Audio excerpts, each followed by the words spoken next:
ሌላ ኦርቶዶክሳዊ ካለ አንድ ቁጥር ይጻፍ። ሌላ ኦርቶዶክሳዊ ካለ አንድ ቁጥር ይጻፍልን። ዳኒ ከምታስቸግራቸው እኮ ገድሉ ካለ ወይ ሰዓት ላይ ወይ ውሃ ላይ ጣለው።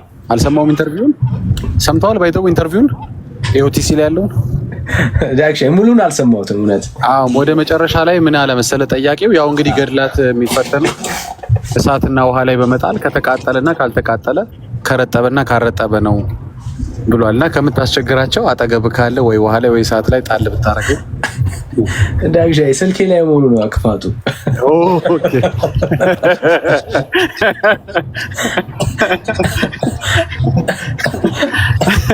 አሚዬ ሞክሮ ነበር ስልኬ ላይ ማለት ከቀለጠ ወይም ካልቀለጠ የሚል መኖሩን ቼክ አደርግልሃለሁ። እሱን ቼክ አድርግልኝ እንጂ አሚኛ አንተነው። እሌኒም እኮ ግን ታውቃለህ እንደዚህ ነው አሉ መስቀሉን እንትን ያደረገችው አይደንቲፋይ ያደረገችው አይደል? የእውነት ግን ቁም ነገር ከሶስቱ መስቀሎች ከተገኘው መስቀሎች ውስጥ አይደንቲፋይ ያደረገችው ገድላትም አይደንቲፋይ የሚደረጉት ህመምተኛ ላይ በመጣልና ሙታን ላይ በመጣል ምናምን ነው። ከተፈወሰ ወይም ሙታኑ ከተነሳ በቃ ይሄ ነገር ትክክል ነው ይባላል። ገድሉ ልክ ነው፣ በዛ ነው የሚጣራው። ይሄ ሁሉ ከእግዚአብሔር ቃል ለመሸሽ ነው። ገብቷል አይደል? ሊመዝን ከሚችለው ከእግዚአብሔር ቃል ለመሸሽ በቃ ወደ አስማት ይወስዱታል። ዋው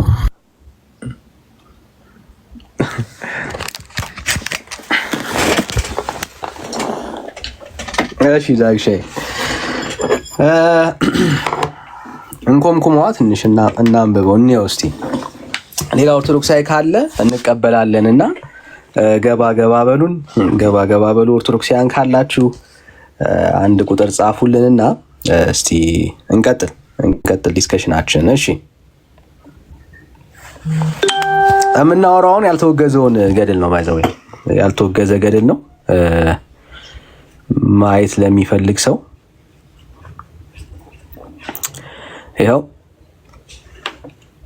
ገድለ ዮሐንስ መጥምቅ ነው የተዘጋጀው።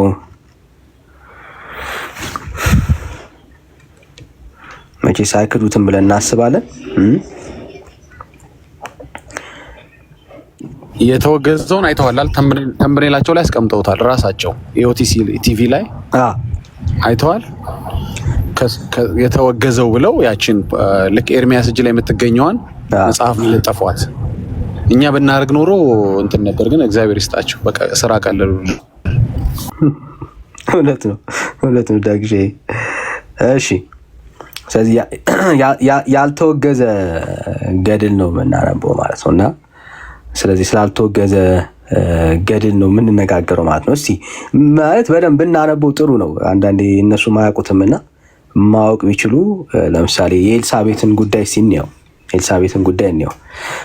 ይታያችኋል ብዬ አስባለሁ።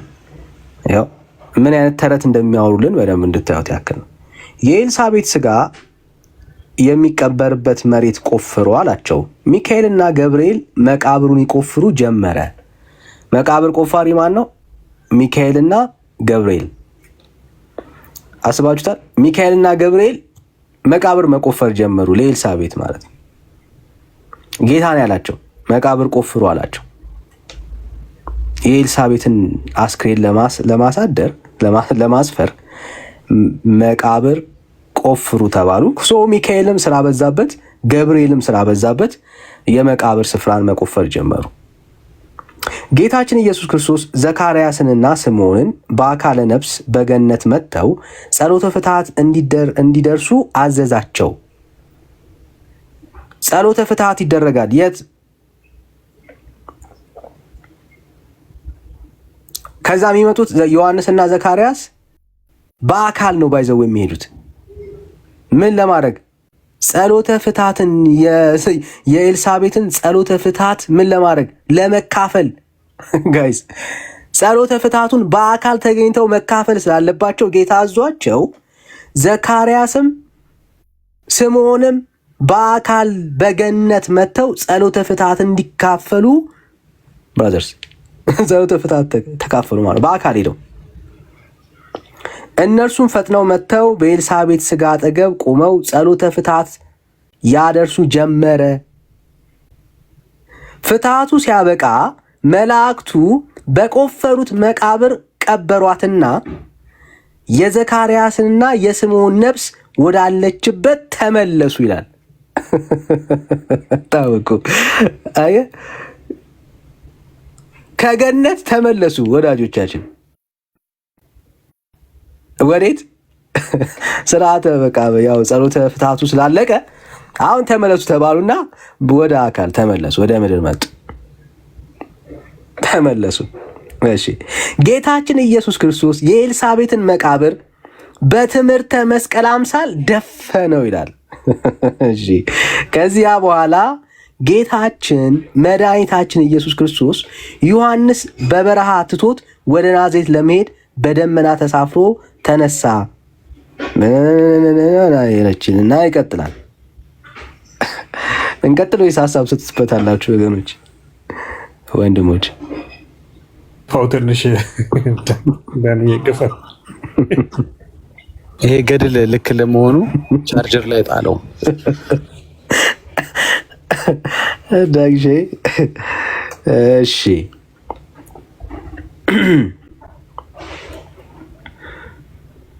አዮ አምላክ ሆይ እኛስ ወደ እመቤታችን ለመሄድ ተነስተናል። ዮሐንስ ከኛ ጋር ይሄድ ዘንድ እንጂ ብቻውን ከበረሃ ውስጥ እንዴት ጥለው እንሄዳለን? እናቱ እንደሆነች ጥላው በመቃብር ተቀብራለች አለችው። ደግሞም ነፍስ ያላወቁ ሕፃን ስለሆነ አራዊት ይበሉት ዘንድ መሄድ አለብን አለችው። ጌታም ለእናቱ እንዲህ በማለት መለሰላት፣ ለእስራኤል በመምህርነት ወጥቶ እስከሚያስተምር ድረስ የሰማያዊ አባቴ ፈቃድ በበረሃ ብቻውን እንዲኖር ነው። ዮሐንስ አንቺ ብቻውን እንዴት ይኖራል ትያለሽ እንጂ አራዊት እንዳይጣሉት ሊቀ መላእክት ቅዱስ ገብርኤል ከሱ አይለይም።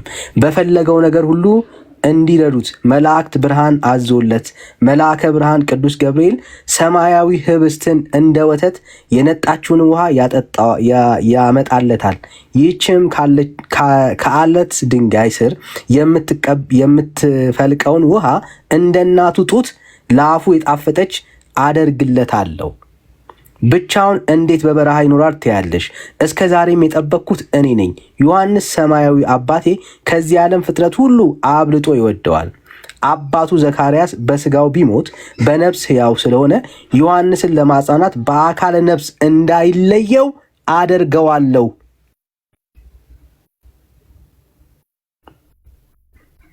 እናቱ ኤልሳቤጥ በስጋ ብትሞት በነፍሷ ሕያው ስለሆነች ታረጋጋው ዘንድ በነፍሷ እንዳትለየው አደርጋለሁ።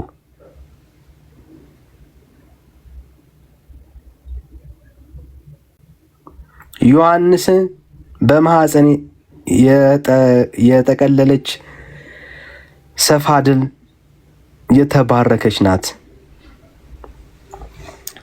በጣም ብዙ ታሪክ አለው። ሲመጡ እንቀጥልበታለን።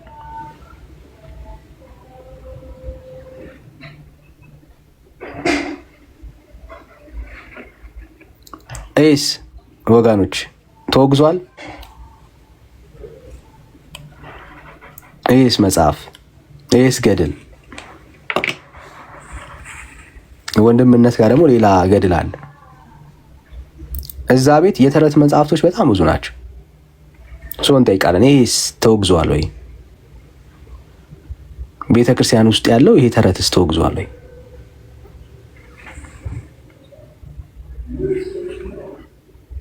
ተወግዟል። ይሄ ገድል ሀሳብ አለኝ የሚል ኦርቶዶክሳዊ ካለ እናያለን፣ እናወራለን ማለት ነው። እሺ ኦርቶዶክሳውያን ካላችሁ እንቀበላቸዋለን። እሺ በጣም የማይገባኝ ነገር ከጡት ጋር ምንድን ነው ያላቸው ኦብሰሽን? በእውነት እንደ እናት ጡት ወተት የጣፈጠ ይሆናል። አሁን ከጡት ጋር በቃ መጥባት፣ ጡት፣ ወተት፣ እነኚህ ነገሮች በጣም የተደጋገሙ ሀሳቦች ናቸው። ገድል በከፈትክ ቁጥር የማታጠው ነገር ጡት፣ መጥባት እና ወተት። ጌታ ኢየሱስ። እሺ ቀጥል። እና ቤኒ ለልጅ እኮ ሁሌ ነው ወተት የሚያስፈልገው። ለልጆች ወተት ወሳኝ ነው። ህፃናት አይደል?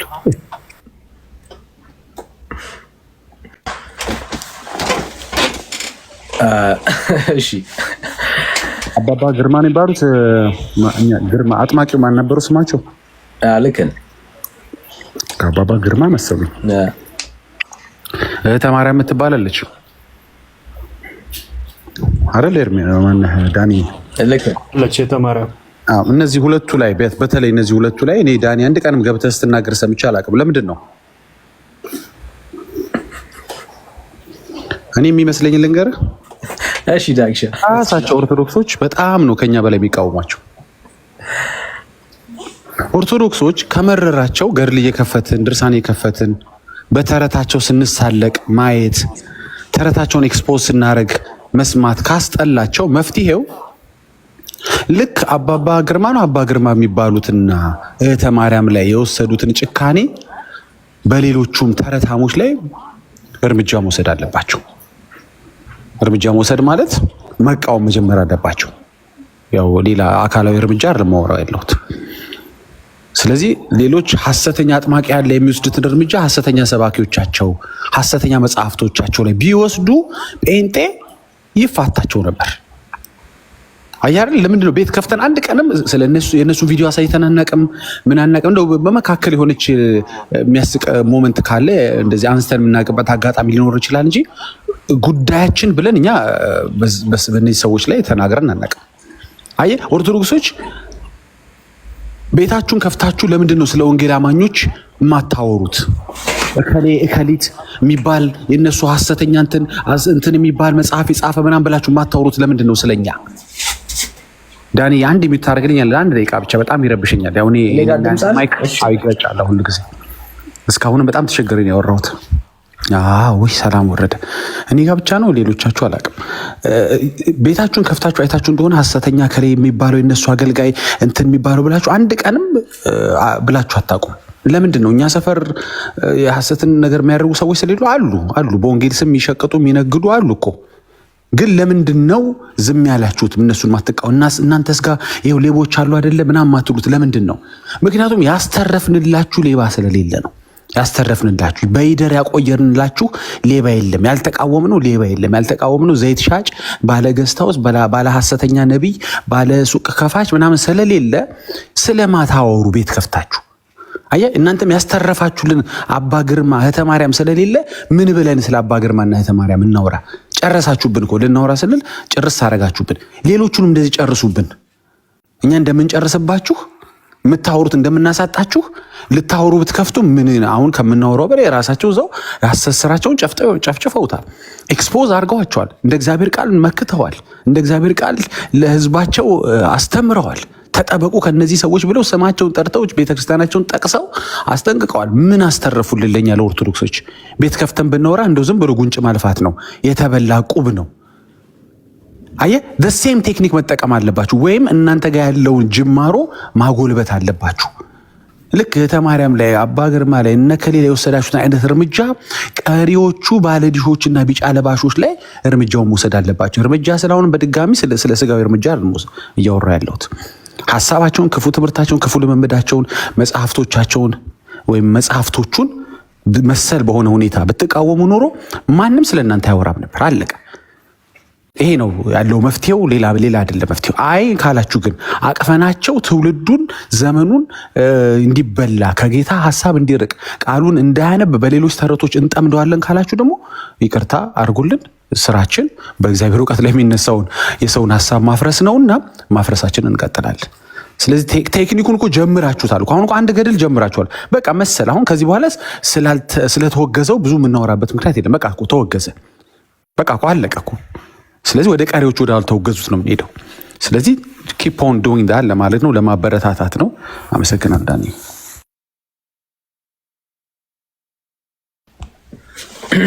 እሺ ዳግሻይ ኦርቶዶክሳውያን አላችሁ አላችሁ ካላችሁ አንድ ቁጥር ጻፉልን፣ እንቀበላችኋለን ማለት ነው። ገብታችሁ ካላችሁ አንድ ቁጥር ጻፉልን፣ እንቀበላችኋለን። ሞዴሬተሮች ገስት የላኩ ወገኖችን እያያችሁ የወንጌል አማኝ ያልሆኑትን ሰዎች አስገቡልን። ሰላም ባይዳ ነው የሚለው። ሰላም ባይድ ባያ እንዴት ናችሁ? እግዚአብሔር ይመስገን። እናንተን የመሰለ ምን ነገር አለ?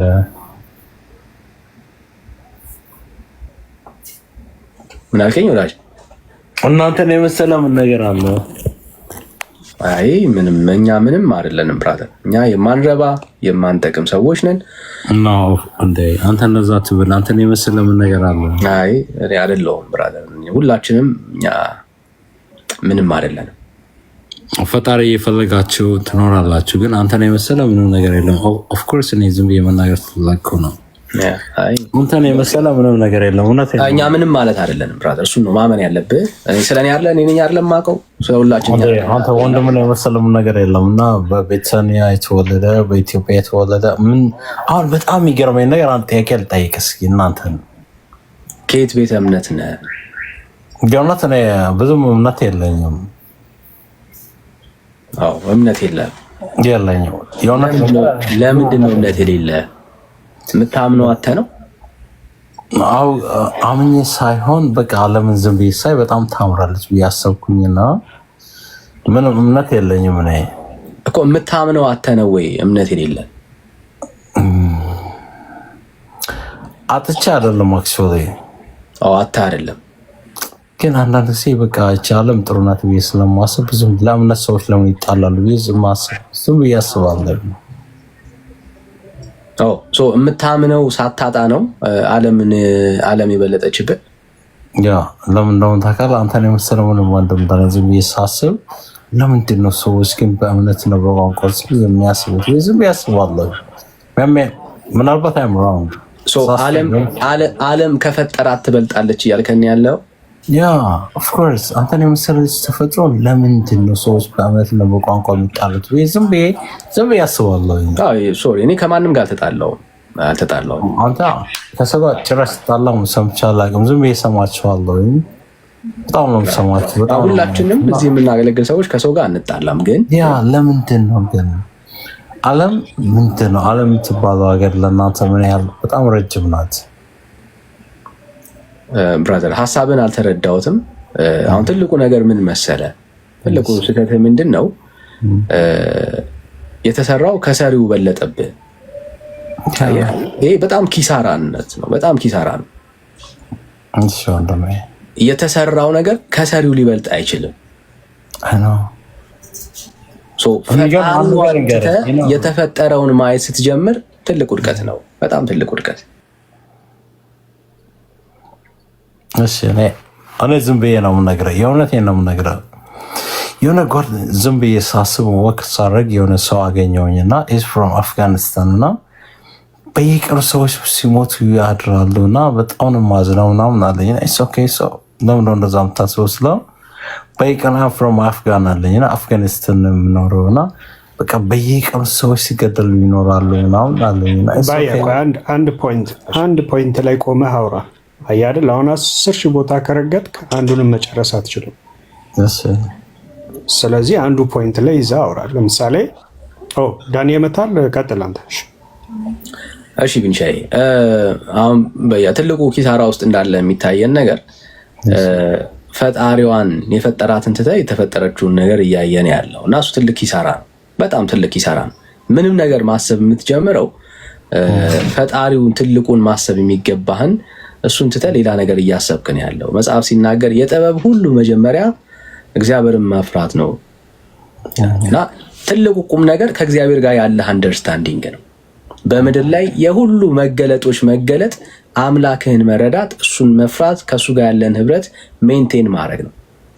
ማለት በቃ የጥበብ ሁሉ ማለት ነው። የጥበብ ሁሉ መሰረት ይሄ ነው፣ እግዚአብሔር መፍራት ነው። ስለዚህ ይኸውልህ አሁን ስትጀምር የጀመርከው አንተ ከመሬት ነው፣ ከምድር ነው፣ ከፍጥረት ነው። ኪሳራ ውስጥ ነው የምልህ ከዛ አንጻር ነው። ለምንድን ነው መጀመር ያለብህ?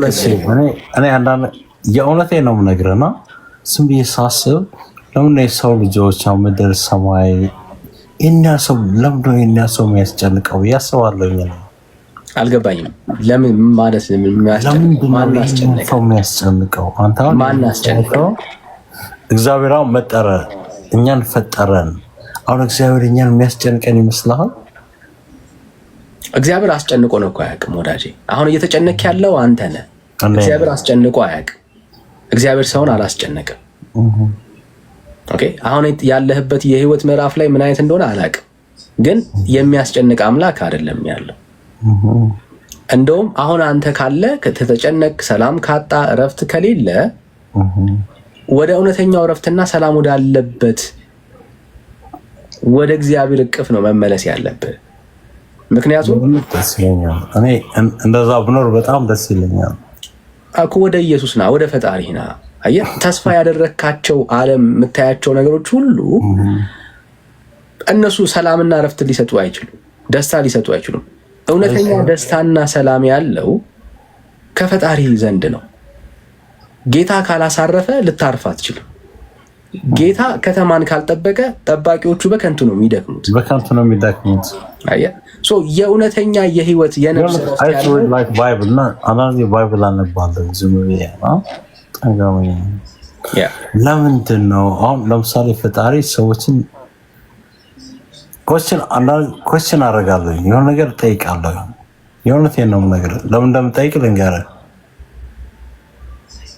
ለምንድን ነው እግዚአብሔር ሰዎችን ለምን የሚጠይቀው? በጣም ጥሩ ንጉሥ ነው፣ ከሰዎች በላይ በጣም አዋቂ ነው። ለምንድን ነው ሰዎችን ብዙ ነገር ከኛ የሚጠብቀው? እንደፈጠረ እንዳሳደገን ለምንድን ነው የሚያኖረን ብዬ አስባለሁ። ጥሩ ነው እኮ ማስጠየቅ መመራመር ጥሩ ነው። ዝም ብዬ ሳስብ ለምንድን ነው በገላትያ የተወለደ በንጉሶች የተወለደ ሰው አንድ ኢትዮጵያ የተወለደ አንድ ምስኪን ሰው ለምንድን ነው የምትሞተው ብሎ የሚያሳዝነኝ እኔ አላውቅም። አየህ፣ ጥሩ ነው እኮ አሁን እኔ ስለማሰብ በፊት ኢትዮጵያ ውስጥ የተወለደ አንድ ምስኪን ልጅ አቆ ካንተ ጀምር፣ አሁን ካንተ ጀምር ስለራስህ ያደገ ልጅ ለምንድን ነው እግዚአብሔር መጥቶ የሚያጠፋው ብዬ እና ልጅ ሳስብ ብዬ አስባለሁ። እግዚአብሔር አላጠፋም ወዳጄ። አሁንም እያሰብክ ያለው አጠፋ እያልክ ያለው አንተ ነህ። ይሄን ጥፋት ይገባኛል፣ ግን በኢትዮጵያ ውስጥ የተወለደ አንድ ምስኪን ልጅ ምን አደረኩኝ እኔ? ኢትዮጵያ ውስጥ የተወለደ አንድ ምስኪን ልጅ ለምንድን ነው ሄቨን ይገባል ብሎ የሚጨነቀው? በጣም ይገርመኛል። እና ኢየሱስ የሚባል አምላክ ለምንድን ነው እኛ ምን አደረግን? ለምንድን ነው እንደዚህ የሚጨነቀው? ሰላም ነው አይደል? ግን ወንድምነት። እሺ፣ አይ አንተ ነው የምትቃጠለው ወንድማችን። ጥሩ ጥያቄ ነው የምጠይቀው። ግን የእውነት እኔ እንትናን ተመስገን እውነቱን ብጠይቀው ደስ ይላል። ለምንድን ነው እንደዚህ አምላክ የሚያስጨንቀን? ኦኬ፣ አንዴ ቆይ ብራዘር፣ የምታነሳው ጥሩ ጥያቄ ነው። ተናገር። እውነቱን ያውቀዋለሁ። ኤርሚያስን በጣም ጥሩ ሰው ለዚህ ጥሩ ሰው ያወሩታል፣ ግን ኤርሚያስ ጥሩ ሰው ነው። እኔ ጥሩ ሰው መሆኑን ያወቅሁት መቼ እንደሆነ ታውቃለህ? በጣም ይቆጣል፣ ይናገራል፣ ግን ስናይስ ጋር ኤርሚያስ በጣም ጥሩ ሰው ነው። ቴንክ ዩ። እሺ፣ ጥሩ ጥያቄ ነው የጠየቅከው። በጣም ይገርመኛል። እንደዚህ የሚጨነቁት አንዴ እኔ ስማኝ ወንድሜ። ቴንክ ዩ። ጥሩ ጥያቄ ነው እየጠየቅ ያለው። ለጠየቀው ጥያቄ ግን ጥሩ መልስ እንድታገኝ ዳንዬን ስማው። ጥሩ ጥያቄ ነው የጠየቀው። ወሳኝ ሊጠየቅ በጣም ኤርሚ በጣም ነው የማከብረው። በጣም ዝም ብዬ ቴንክ ዩ። በቃ ዳንዬን ስማው። ቴንክ ዩ። ለጠየቀው ጥያቄ መልስ ይመልስልህ። ቴንክ ዩ ወንድም። ነቀጥል። እሺ ወንድም፣ እኔ አሁን ወዳጄ የሚታየኝ አንተ ከራስህ ጀምር። እሺ፣ ከራስህ ጀምር። አሁን ነፍስህ መጀመሪያ ማረፍ መቻል አለባት። ኦኬ፣ እይታ የጀመረው አንተ ከዓለም ነው። ኦራይት፣ ስለሌላው ነገር የምታስበው አሁን መጀመሪያ የአንተ ነፍስ ማረፍ መቻል አለባት። ምን ማለት ነው? ሰው ሁሉ ኃጢአት ሰርቷል፣ የእግዚአብሔርም ክብር ጎሎታል። ኃጢአተኛ ነን፣ በደለኛ ነን ሁላችንም ማለት ነው። አረኛ አይደለም። እኔ ግን ማስበው እንደውም ታውቃለህ፣ የእውነት እኔ እንዳትናገር አሁንም እየሰማህ አይደል? ምንድን ነው ያደረግነው? ምን አጠፋን? የጠፋው ህይወት ዞር ብለህ ራስህን ማየት ነው። አንተ የመሰለ ሰው ምንድን ነው ያጠፋነው? ልነግርህ ነው። ሰው ከዋሸ ኃጢአት ነው። ሰው መዋሸት ኃጢአት ነው። የሰው ተመኝተህ ታውቃለህ? እኔ ተመኝቼ አላውቅም። አንተ ካልክ አዎ አሁን አላልኩም ብትልም ያው ልብህ ያውቀዋል፣ ለእኛ አይደለም። ሴትን አይቶ በልቡ በአይኑ አይቶ ሁሉ አመንዝሯል። እውነት ነው። ራሴን ንጹህ ነኝ ብትል ራስን ነው የምታስተው። እግዚአብሔር ሁሉን ስለሚመረምር ማለት ነው። እኛ ልትሸውደን ትችል ይሆናል፣ ግን በእግዚአብሔር ፊት ግን ሁላችንም ስንቀርብ በራሳችን ህይወት ሁላችንም እናፍራለን። ሰውን ልናታልል፣ ልንሸውድ፣ ንጹህ መስለን ልንታይ እንችል ይሆናል ለብዙ ሰዎች። በእግዚአብሔር ፊት ግን ቀርቦ ሰው ንጹህና ጻድቅ ነኝ ብሎ እግዚአብሔርን በጽድቅ የሚሞግት ከሰዎች መካከል ማንም የለም። ለዚህ ነው መጽሐፍ ቅዱስ ሲናገር፣ ቆይ ይጠቅማል፣ አንዴ ስማኝ። መጽሐፍ ቅዱስ ሲናገር ሁሉ ኃጢአትን ሰርቷል፣ የእግዚአብሔርን ክብር ጎሎታል። የእግዚአብሔር ክብር ያልጎደለው ኃጢአት ያልሰራ አምላክን ያልበደለ ሰው ማንም የለም። የበደላችን መጠንና የበደላችን አይነት ሊለያይ ይችላል ይሆናል እንጂ ሁላችን በእግዚአብሔር ፊት ብንቀርብ በእግዚአብሔር ዘንድ የምንጠየቅባቸው በጣም አያሌ ነገሮች አሉ። ኃጢአተኛና በደለኛ ሰው ደግሞ እግዚአብሔር ባዘጋጀው ስፍራ ላይ ከእግዚአብሔር ጋር መኖር አይችልም። መኖር የማይችለው እግዚአብሔር ንጹህ ስለሆነ ነው በባህሪው። ግን የሆነ ጥያቄ ልጠይቅሽ ትለኛለህ። ቆያ ተመለሰልህ የቀደሙ ጥያቄ? ሌላ ጥያቄ ልጠይቅሽ ትለኛለህ። የቀደሙ ጥያቄ ተመለሰልህ። በጣም ነው የማከብራችሁ። ሰው ናይስ የእውነት በጣም ከማስበው በላይ ነው የምትነግረኝ። እና ግን ጥያቄ አለኝ እኮ ተመለሰልህ ወይ? ቅድም እኮ አልጨረስኩም። አሁን ያልኩትን ነገር ሳልጨርስ ነው የገባ። እሺ ዘመርባለች። ግን የሆነ ጥያቄ አለኝና አንድ ጥያቄ ደግሞ መጠየቅ ፈለግኩኝ። እሺ ይሄን ጥያቄ ጠይቀኝና ሁለቱንም ጥያቄ ስለመመለስልህ በስርዓት ትሰማኛለህ። ሌላ ጥያቄ እሺ ለምንድን ነው የሰው ልጆች ሁልጊዜ ፈጣሪ አሁን አንዳንድ በጣም እናንተ በጣም የምሰማው እንደሆነ ታውቃለህ? አንተ ኤርሜስና ሰማለሁኝና ክርስቲያን መሆን ፈለግኩኝና ሁላችሁም በጣም ሰማቸዋለሁ። ለምንድን ነው እነዚህ ልጆች እንደዚህ የሚያደርጉ? አንዳንድ ጊዜ እንደኔ አሁን ለምሳሌ እኔ ብዙም ለማመን ብዙም እርግጠኛውን ያለው እናንተ ሰምቼ ግን የሆነ ነገር እፈልጋለሁ። የሚገርም የምታስበው እኔ አሜሪካን ነው የምኖረው እና እናንተ በጣም የሚገርመው አትሰሙ። በቃ ዝም ብለን እናያችኋለን፣ እንሰማለን እና የኛ ኢንቴሌክቹዋል ምንድን ነው እነዚህ ልጆች የሚያስቡት ብዬ አንዳንድ ጊዜ እጠይቃለሁ። ታውቁ እኔ እርስ በርሳችን ስጣሉ በጣም ይገርመኛል እና መጠየቅ እንፈልጋለን። አሜሪካን ውስጥ ነው የምኖረው። I live in DC። በጣም ሁሉ ጊዜ እሰማለሁ እኔ ኤርሚያስን ኦርቶዶክስ ቸርችን ማንም ምሳሌ ጭራሽ አላስብም፣ ግን ከእናንተ መማር እንፈልጋለን። ከዛ ሳይ ከራከራላችሁ እንዴ ከነዚህ ልጆች እኛ መማር እንፈልጋለን። ለምንድን ነው የማይሰሙን ብዬ አስቤ አውቃለሁ። የእውነቴን ነው የምልህ። ለምንድን ነው የማይሰሙን? ለምንድን ነው እርስ በርሳቸው ብቻ የሚከራከሩት? እነሱን እያየን አንዳንድ ጊዜ እንደምንማር አያውቁም እንዴ ብዬ በጣም አስባለሁ። አሜሪካን ዲሲ በጣም ጓደኞች አሉ እና ቁጭ ብለን እየሰማን ለምንድን ነው እነዚህ ልጆች የሚጣሉት? ለምንድን ነው ጥሩ ትምህርት የማያስተምሩን ምናምን ብለን እናስባለን። እሺ ተረድቻለሁ ሀሳብን። ሁሉ ጊዜ ለምንድን ነው የሚከራከሩት? ትምህርት ለምንድን ነው የማያስተምሩን? በቃ ለምንድን ነው የማያስተምሩን? አሁን አለቭ ዲሲ እኔ አሜሪካን ነው የምኖረው እና ዝም ይሰማ ለምንድን ነው እንደዚህ የሚጣሉት? ለምንድን ነው የሚከራከሩት? እየተጣላን እየተከራከርን የሚመስልህ አንተ ምንድን ነው የማያስተምሩን? አሁን ለምሳሌ ኤርሚያስ ሰው በጣም ብዙ የኦርቶዶክስ መጽሐፍ ብዙ ያውቃል። እነዛ ደግሞ ኢትዮጵያ ውስጥ የሚማሩ ደግሞ የተሉ ልጆች ይሄ ብዙም አይጠቅመንም፣ ምን አለ ቢያስተምሩን? እሺ ጨረስክ? ጨርሻለሁ ማባለ። እሺ ቴንኪው ተባረክ። አሁን እንደማታቋርጠኝ ተስፋ አለኝ። የሰማው በደንብ እንድትረዳ ያክል ነው። አሁን በደንብ ስማኝ ከልብ ማለት የእውነቴን ነው የምነግርህ። እኔም የእውነቴን ነው የምነግርህ። በጣም እሰማለሁ እና መማር ፈልጌ መምጣት ፈልጌ ሁልጊዜ ሲከራከሩ ሳያቸው በጣም ሰለቸኛል። አሁንም እየሰማኸኝ የማያስተምሩን ምናምን ብዬ አስባለሁ። ሰማሁ ብራዘር ሰማሁ እና በደንብ ሰማኝ። አሁን ይጠቅማል። አሁን የመጀመሪያው ስቴፕ ከቅድሙ ነው የምጀምርልህ። ነፍስ ማረፍ አለባት። መማር ትፈልጋለህ፣ ማወቅ ትፈልጋለህ፣ የእግዚአብሔር የሆነውን ነገር መመርመር ትፈልጋለህ። ምናልባት ወንድምነትን በተደጋጋሚ እየሰማሁ ነው ያለው። ጥሩ ነው። የመጀመሪያው ስቴፕ ነፍስህን ማሳረፍ ነው። ነፍስህ ግን እንዴት ነው የምታርፈው ነው ጥያቄው። የሰው ነፍስ እንዴት ነው የምታርፈው? የሰው ነፍስ የምታርፈው ዳግም በመወለድ ነው። ምን ማለት ነው? አሁን ኃጢአታዊ ማንነት፣ ለእግዚአብሔር የማይሆን ህይወት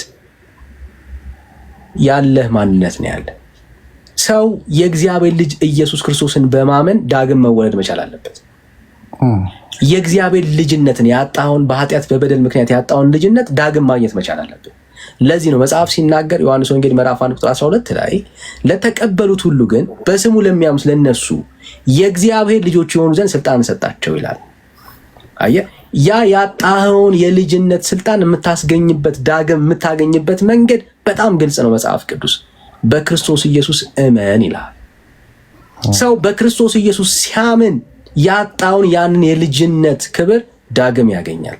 ከእግዚአብሔር ጋር ህብረት ማድረግ፣ ከእግዚአብሔር ጋር ሰላምን ማውረድ፣ የእግዚአብሔር የሆነውን ነገር ማግኘት የምትጀምረው ዳግም በመወለድ ነው። የመጀመሪያው ስቴፕ ይሄ ነው። ምን ማለት ነው? የእግዚአብሔር ልጅ ኢየሱስ ክርስቶስን በማመን ዳግም መወለድ መቻል አለብን። ኃጢአት፣ በደል፣ በአንተ ላይ ያለው የትኛውም የዕዳ ጽሕፈት ሊሻር የሚችለው ስለ አንተ የሞተልህን በመስቀል ላይ ዋጋ የከፈለውን የሚወድህን ጌታህን የህይወት ጌታና ዳኛ አድርገህ በመቀበል ነው። ክርስትና የሚጀምረው ከእግዚአብሔር ጋር የእውነቴ ነው። በጣም ማከብር ትናገረው ሁሉ ደስ ይለኛል። ግን ለምንድን ነው አምላክ ለምንድን ነው የሚያስጨንቀን ብዬ አስቤ ያውቃለኝ። አላስጨነቀም። አሁንም ከሄድክበት መንገድ ልብህን ክፈትና በጣም ይገርመኛል። ለምንድን ነው አምላክ እኛን እየሰማኝ ነው? እግዚአብሔር አስጨንቆ አያውቅም። ለዚህ ነው መጽሐፍ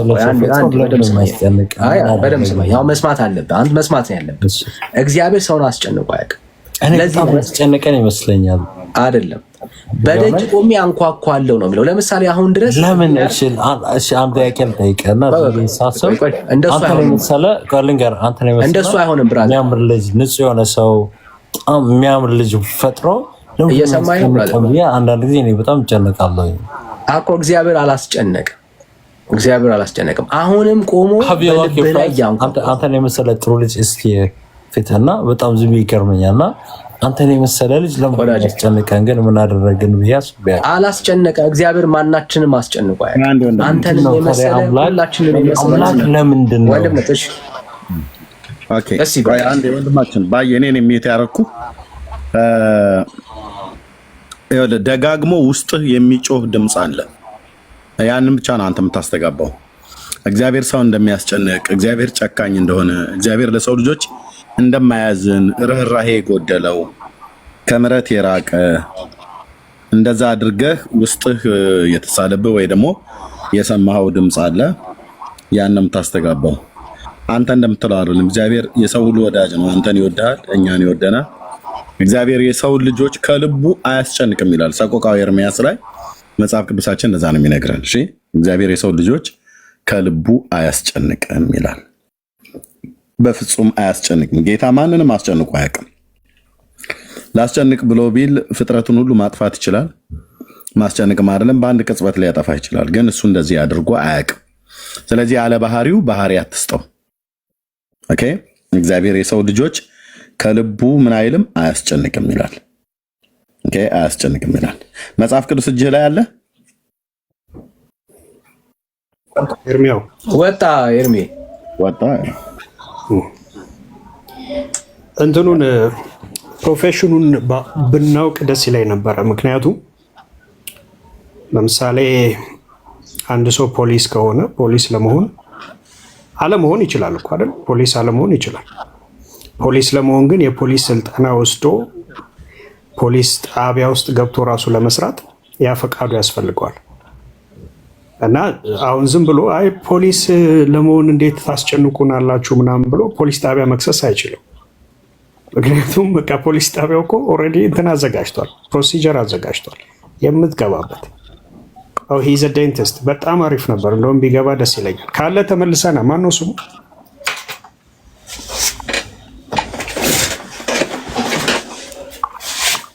ካለ ተመልሰና ወንድማችን ወንድምነት ሰቆቃወ ኤርምያስ ምዕራፍ 3 ቁጥር 33ን በእንግሊዝኛ አንብብለት።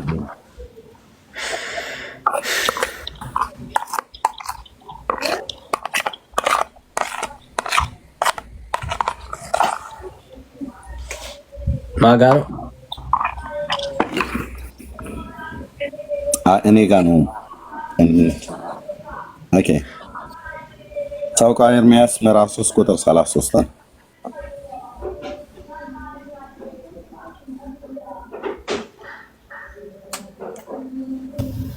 ዳኒ እስከዛ እኔ ማውራት እችላለሁ? ቆይ አንዴ። እሺ ቆይ ታወራለህ። ይሄኛው አለ ወንድምነት። አዎ ቁጥር ስንት? 33 For he does not afflict from his heart or grieve the children of men. የሰው ልጆች ፈጽሞ አያሰቃይም ወይንም አያሳዝናቸውም ነው። እንደውም አያሳዝነውም። ጌታ እንዲህ አይነት ባህሪ ነው ያለው።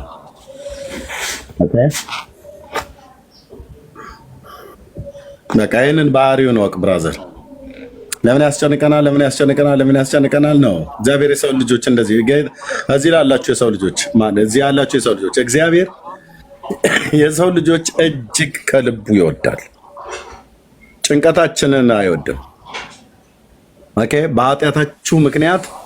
በኃጢአታችን ምክንያት ሄደን የሆነ ቦታ ላይ ስንገባ ከዛ ቦታ ላይ በንስሐ ተመልሶ ህይወትን ከእግዚአብሔር ጋር ማስተካከል ሲገባ ሰው በዛው በኃጢአቱ እየዳከረ ሀሳባቸው እርስ በርስ ሲካሰስባቸው የሰይጣን ፍላጻ ክፉ ሀሳብ ወደ ልባቸው እየመጣ በቃ አምላክህ እኮ እግዚአብሔር አንተ ፈጥሮ እኮ የተወህ ነህ፣ መልካም ነህ፣ ግን ዞር ብሎ አያይህም። አምላክ አለኝ ብለህ ትላለህ እንጂ ዝም ብለህ እየተጃጃልክ እግዚአብሔር ረስተዋል፣ እግዚአብሔር የሚባልም ነገር የለም ብሎ የሚል ሰይጣን ወደ ሀሳብ በጣም ያሾካሹካል። በዛ ሰዓት ላይ ትነሱና እግዚአብሔር ላይ ብሌም ታደርጋላችሁ እና እንደዚህ በፍጹም ሊደረግ አይገባም። እግዚአብሔር የሰው ልጆች ከልቡ አያስጨንቅም አያሳዝንምም። እንደ ቢያሳዝንም እንኳን እንደ ምሕረቱ ብዛት ይራራልናል ነው ብሎ የሚለው መጽሐፍ ቅዱስ። አላወቃችሁትም? የእግዚአብሔርን አባትነት ማን ነው? የእግዚአብሔርን አምላክነት ለአብዛኞቻችሁ አባታችሁ አይደለም። በክርስቶስ ኢየሱስ አምናችሁ የዘላለምን ሕይወት በስሙ ስላላገኛችሁ አባታችሁ አይደለም። ግን እግዚአብሔር አባታችሁ የሆነ እንደኔ በክርስቶስ ኢየሱስ በማመን የኃጢአትን ይቅርታ ያገኛችሁ ጌታ እንደ ሰው አይደለም። የርህራሄ ጥግ ማለት ነው። የርህራሄ አባት ነው የሚባለው ሲጠራ እንኳን ሩሩ ማለት በቃ እንደ እግዚአብሔር ማንም የለም፣ እንደ ክርስቶስ ማንም የለም። የሚራራው ለፍጥረት ሁሉ እኮ ነው የሚያዝነው። ምንም አይጎልበትም። ማንም ብሌም አያደርገውም። ለምን እንዲህ ታደርጋለህ ተብሎ ዳውን እንትና ብለህ እንደምትል መንግስታት እንደምትሳደበው ዳውን ተብሎ አይባልም። ብሎ ቢባልም ራሱ እንኳን ራሱ ዳውን ሆኖ ይቀራል። ያ ትውልድ ጌታ ቸር ነው። በቃ የፍቅር መዝገበ ቃላት ብታገላብጥ ብትል የማታገኘውን ምሕረትና ርህራሄ፣ ቸርነትና አባትነት፣ ትዕግስትና የዋህነት መገኛቸው ነው። እሱ በምንም ማለት የሟቹን ሞት እኮ አልፈቅድም ተመልሳችሁ በሕይወት ኑሩ እኮ ብሎ የሚል እኮ ጌታ ነው። የሟቹን ሞት አልፈቅድም ይላል። አሁን አንተ መሞት እፈልጋለሁ እንኳን ብለህ ብትል ለምንድን ነው የምትሞተው ልጄ? ወይ ና እኔ ወደ እኔ ሕይወት ልሆነ ነው ብሎ የሚለው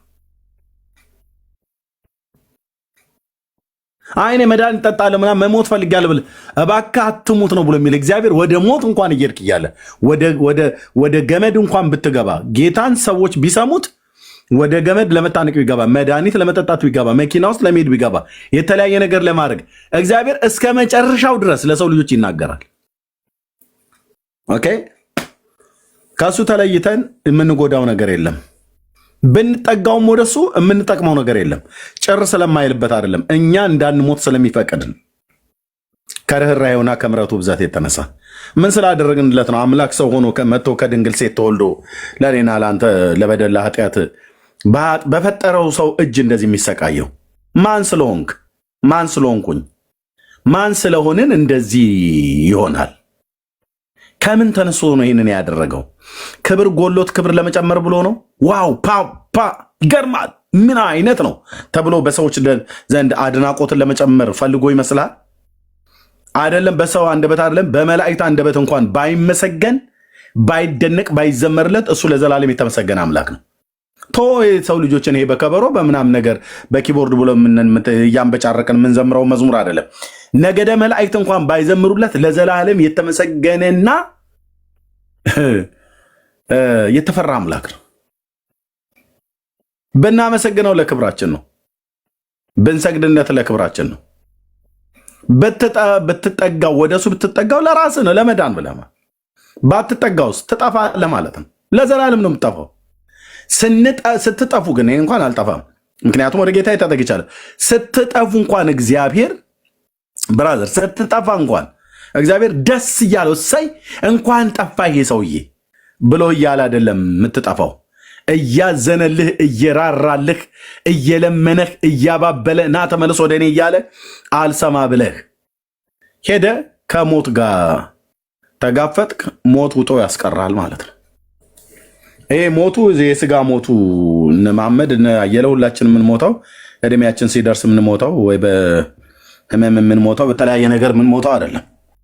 ሁለተኛ ሞት የሚባል አለና እግዚአብሔር የሰው ልጆች አያስጨንቅም። እሺ ለሰው ልጆች ለምትሰሙ ያው ሰቆቃወ ኤርምያስ መጽሐፍ ምዕራፍ 3 ቁጥር 33 ላይ እግዚአብሔር የሰውን ልጆች ከልቡ አያሳዝንም፣ አያስጨንቅም።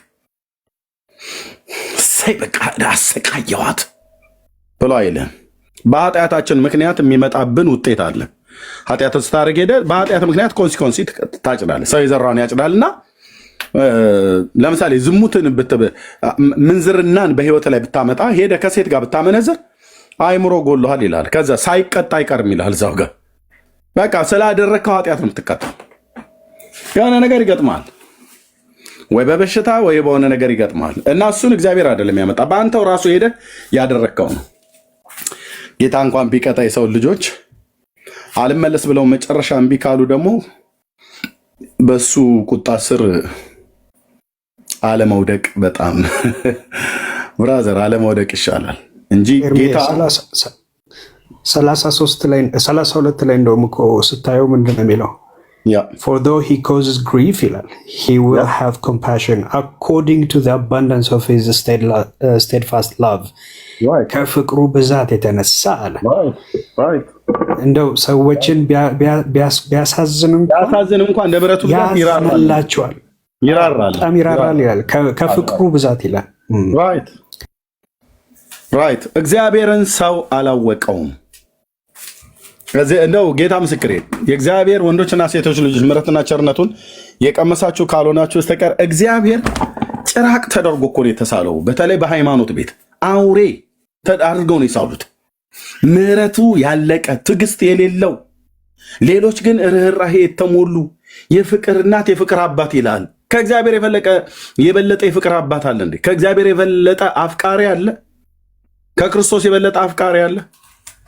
ማርያም ፍቅር ናት ይልሃል መጥቶ፣ እንትና ጴጥሮስ ፍቅር ነው ይልሃል መጥቶ።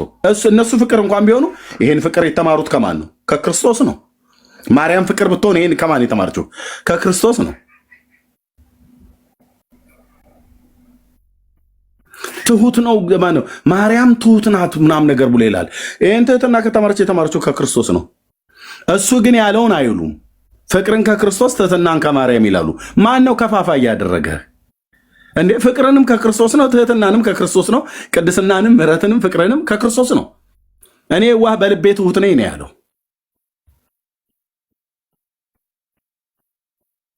እኔ ዋህ በልቤ ትሁት ነኝ አለ። ሃይማኖተኞች ይላሉ ፍቅርን ከክርስቶስ ትህትናን ከማርያም። ማን ነው አካፋ?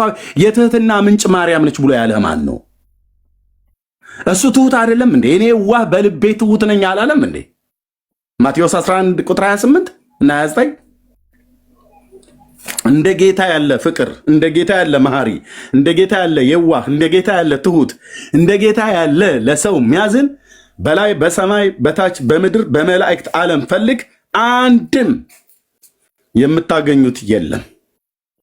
ወደዚህ ጌታ ተጠጉ ያበራላችኋል። ወደዚህ ጌታ ኑ ትድናላችሁ ከዘላለም ጥፋት። እንደሱ ያለ እኮ አልኩ። እንደርሱ ያለ የትኛውንም ነገር ጥራ፣ እንደርሱ ያለ ማንም የለም። የቱንም ጥራ አልኩ።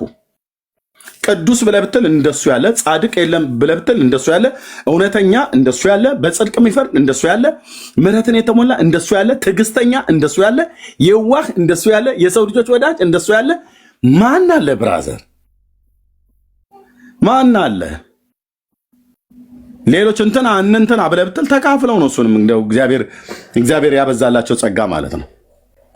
ማርያም ትሁት ናት ብለህ ብትል ማርያም ተካፍላ ነው የእግዚአብሔርን ባህሪያት እግዚአብሔር ለሰው ልጆች ያካፈለው ባህሪ አለ።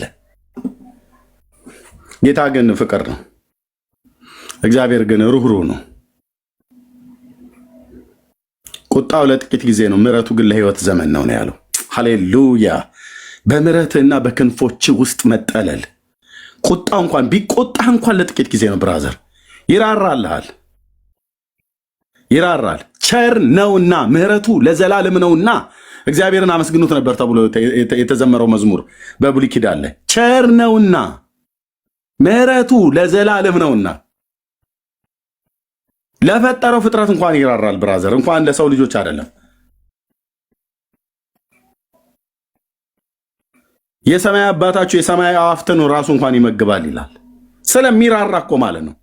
እናቶች እንኳን እንትን እውራ ሞራን ሳይቀልብ አይውልም እኮ ብለው ይላሉ። ቸሩ መድኃኔዓለም እውነታቸውን እኮ ነው።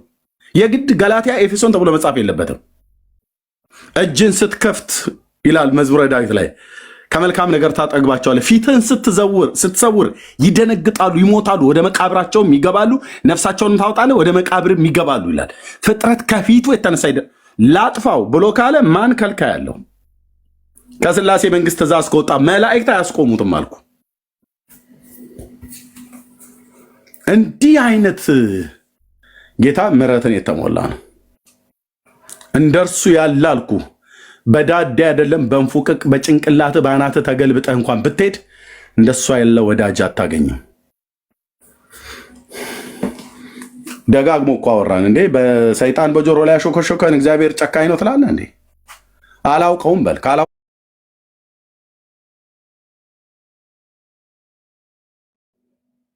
እና ይሄን ብለን ነው። ተባረኩ ወንድምነት፣ ጸጋ ይብዛላችሁ። ቀጥሉ። ቴንክ ዩ።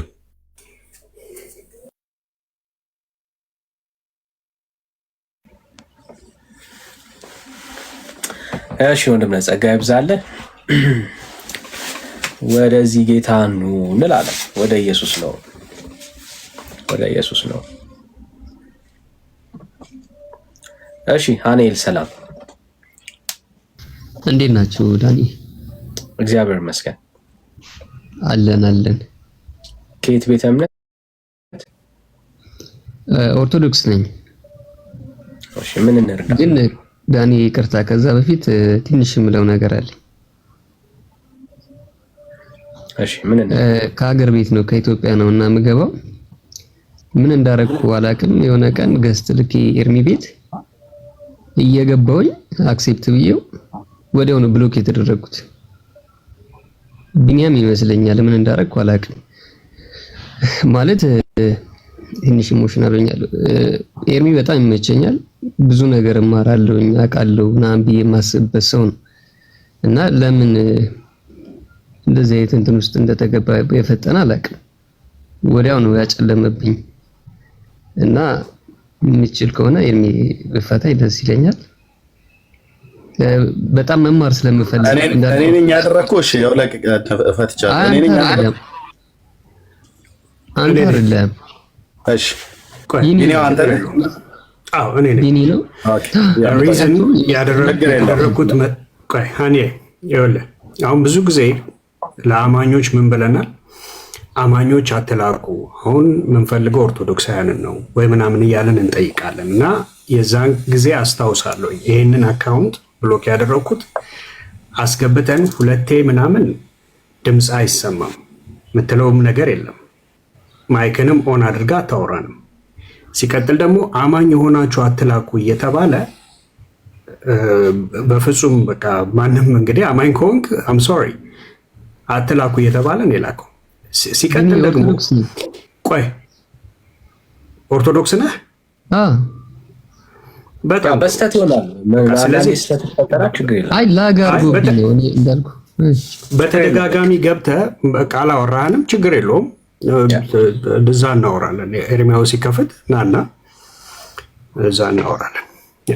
እሺ አመሰግናለሁ። ፈትቻለሁ ከብሎክ ላይ አመሰግናለሁ ኤርሚ። እሺ ኦኬ ሶሪ በጣም ይቅርታ። ችግር የለም ይገባኛል። ተፈጠረ እንትን እሺ አቤትም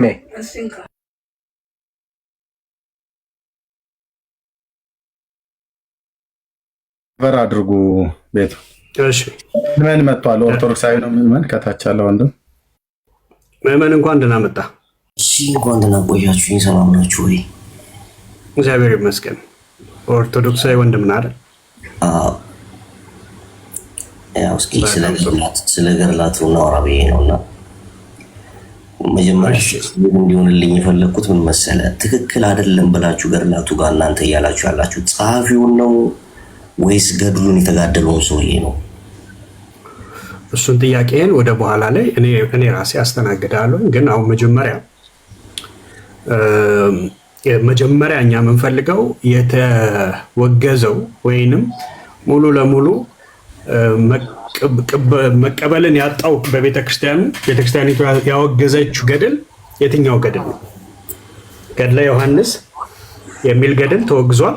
የትኛው ነው ያልተወገዘው? እንጃ እኔ ብዙ ዲቴል አላውቅም ስለሱ። ግን እዚህ ጋር በይፋ ያየነው እንግዲህ ገድለ ዮሐንስ ተወግዷል ብለዋል። የትኛው ገድለ ዮሐንስ? እኔ አረፍ ነው ብዙ ስለ እንትን አላውቅም። እሺ የተወገደውን ያው እዛው ኤኦቲሲ እንትን ላይ ፔጅ ላይ ገብተህ ካየው ዩቲዩብ ላይ የተወገዘውን ኢንዲኬት አድርገዋል። ያልተወገዘውስ ገድል ትክክል ነው ወይ? ሌላው ጥያቄ ያው አሁን እኛ ምዕመን ነን፣ ገባ? እኛ ለማወቅ እየጣርን ያለን ሰዎች ነን። ስለዚህ አሁን ግን ለማወቅ ደግሞ ስንመጣ ሞር አሁን በነገራችን ላይ እኮ ገድሉ ይህን ያህል ብዙ እኮ የሚያውቀው ኦርቶዶክስ አለ ብለህ አታማጠብቅ። ሞር ይህን ያክል እንደዚህ ዲቴል አሁን እዚህ ጋር ሲነበብ ሲወራ ሞር እየታወቀ መጣ እንጂ አብዛኛው ሰው የሚያውቀዋል ብለን አንገምትም። እኔ ደግሞ አብዛኛውን ሰው ያውቀዋል።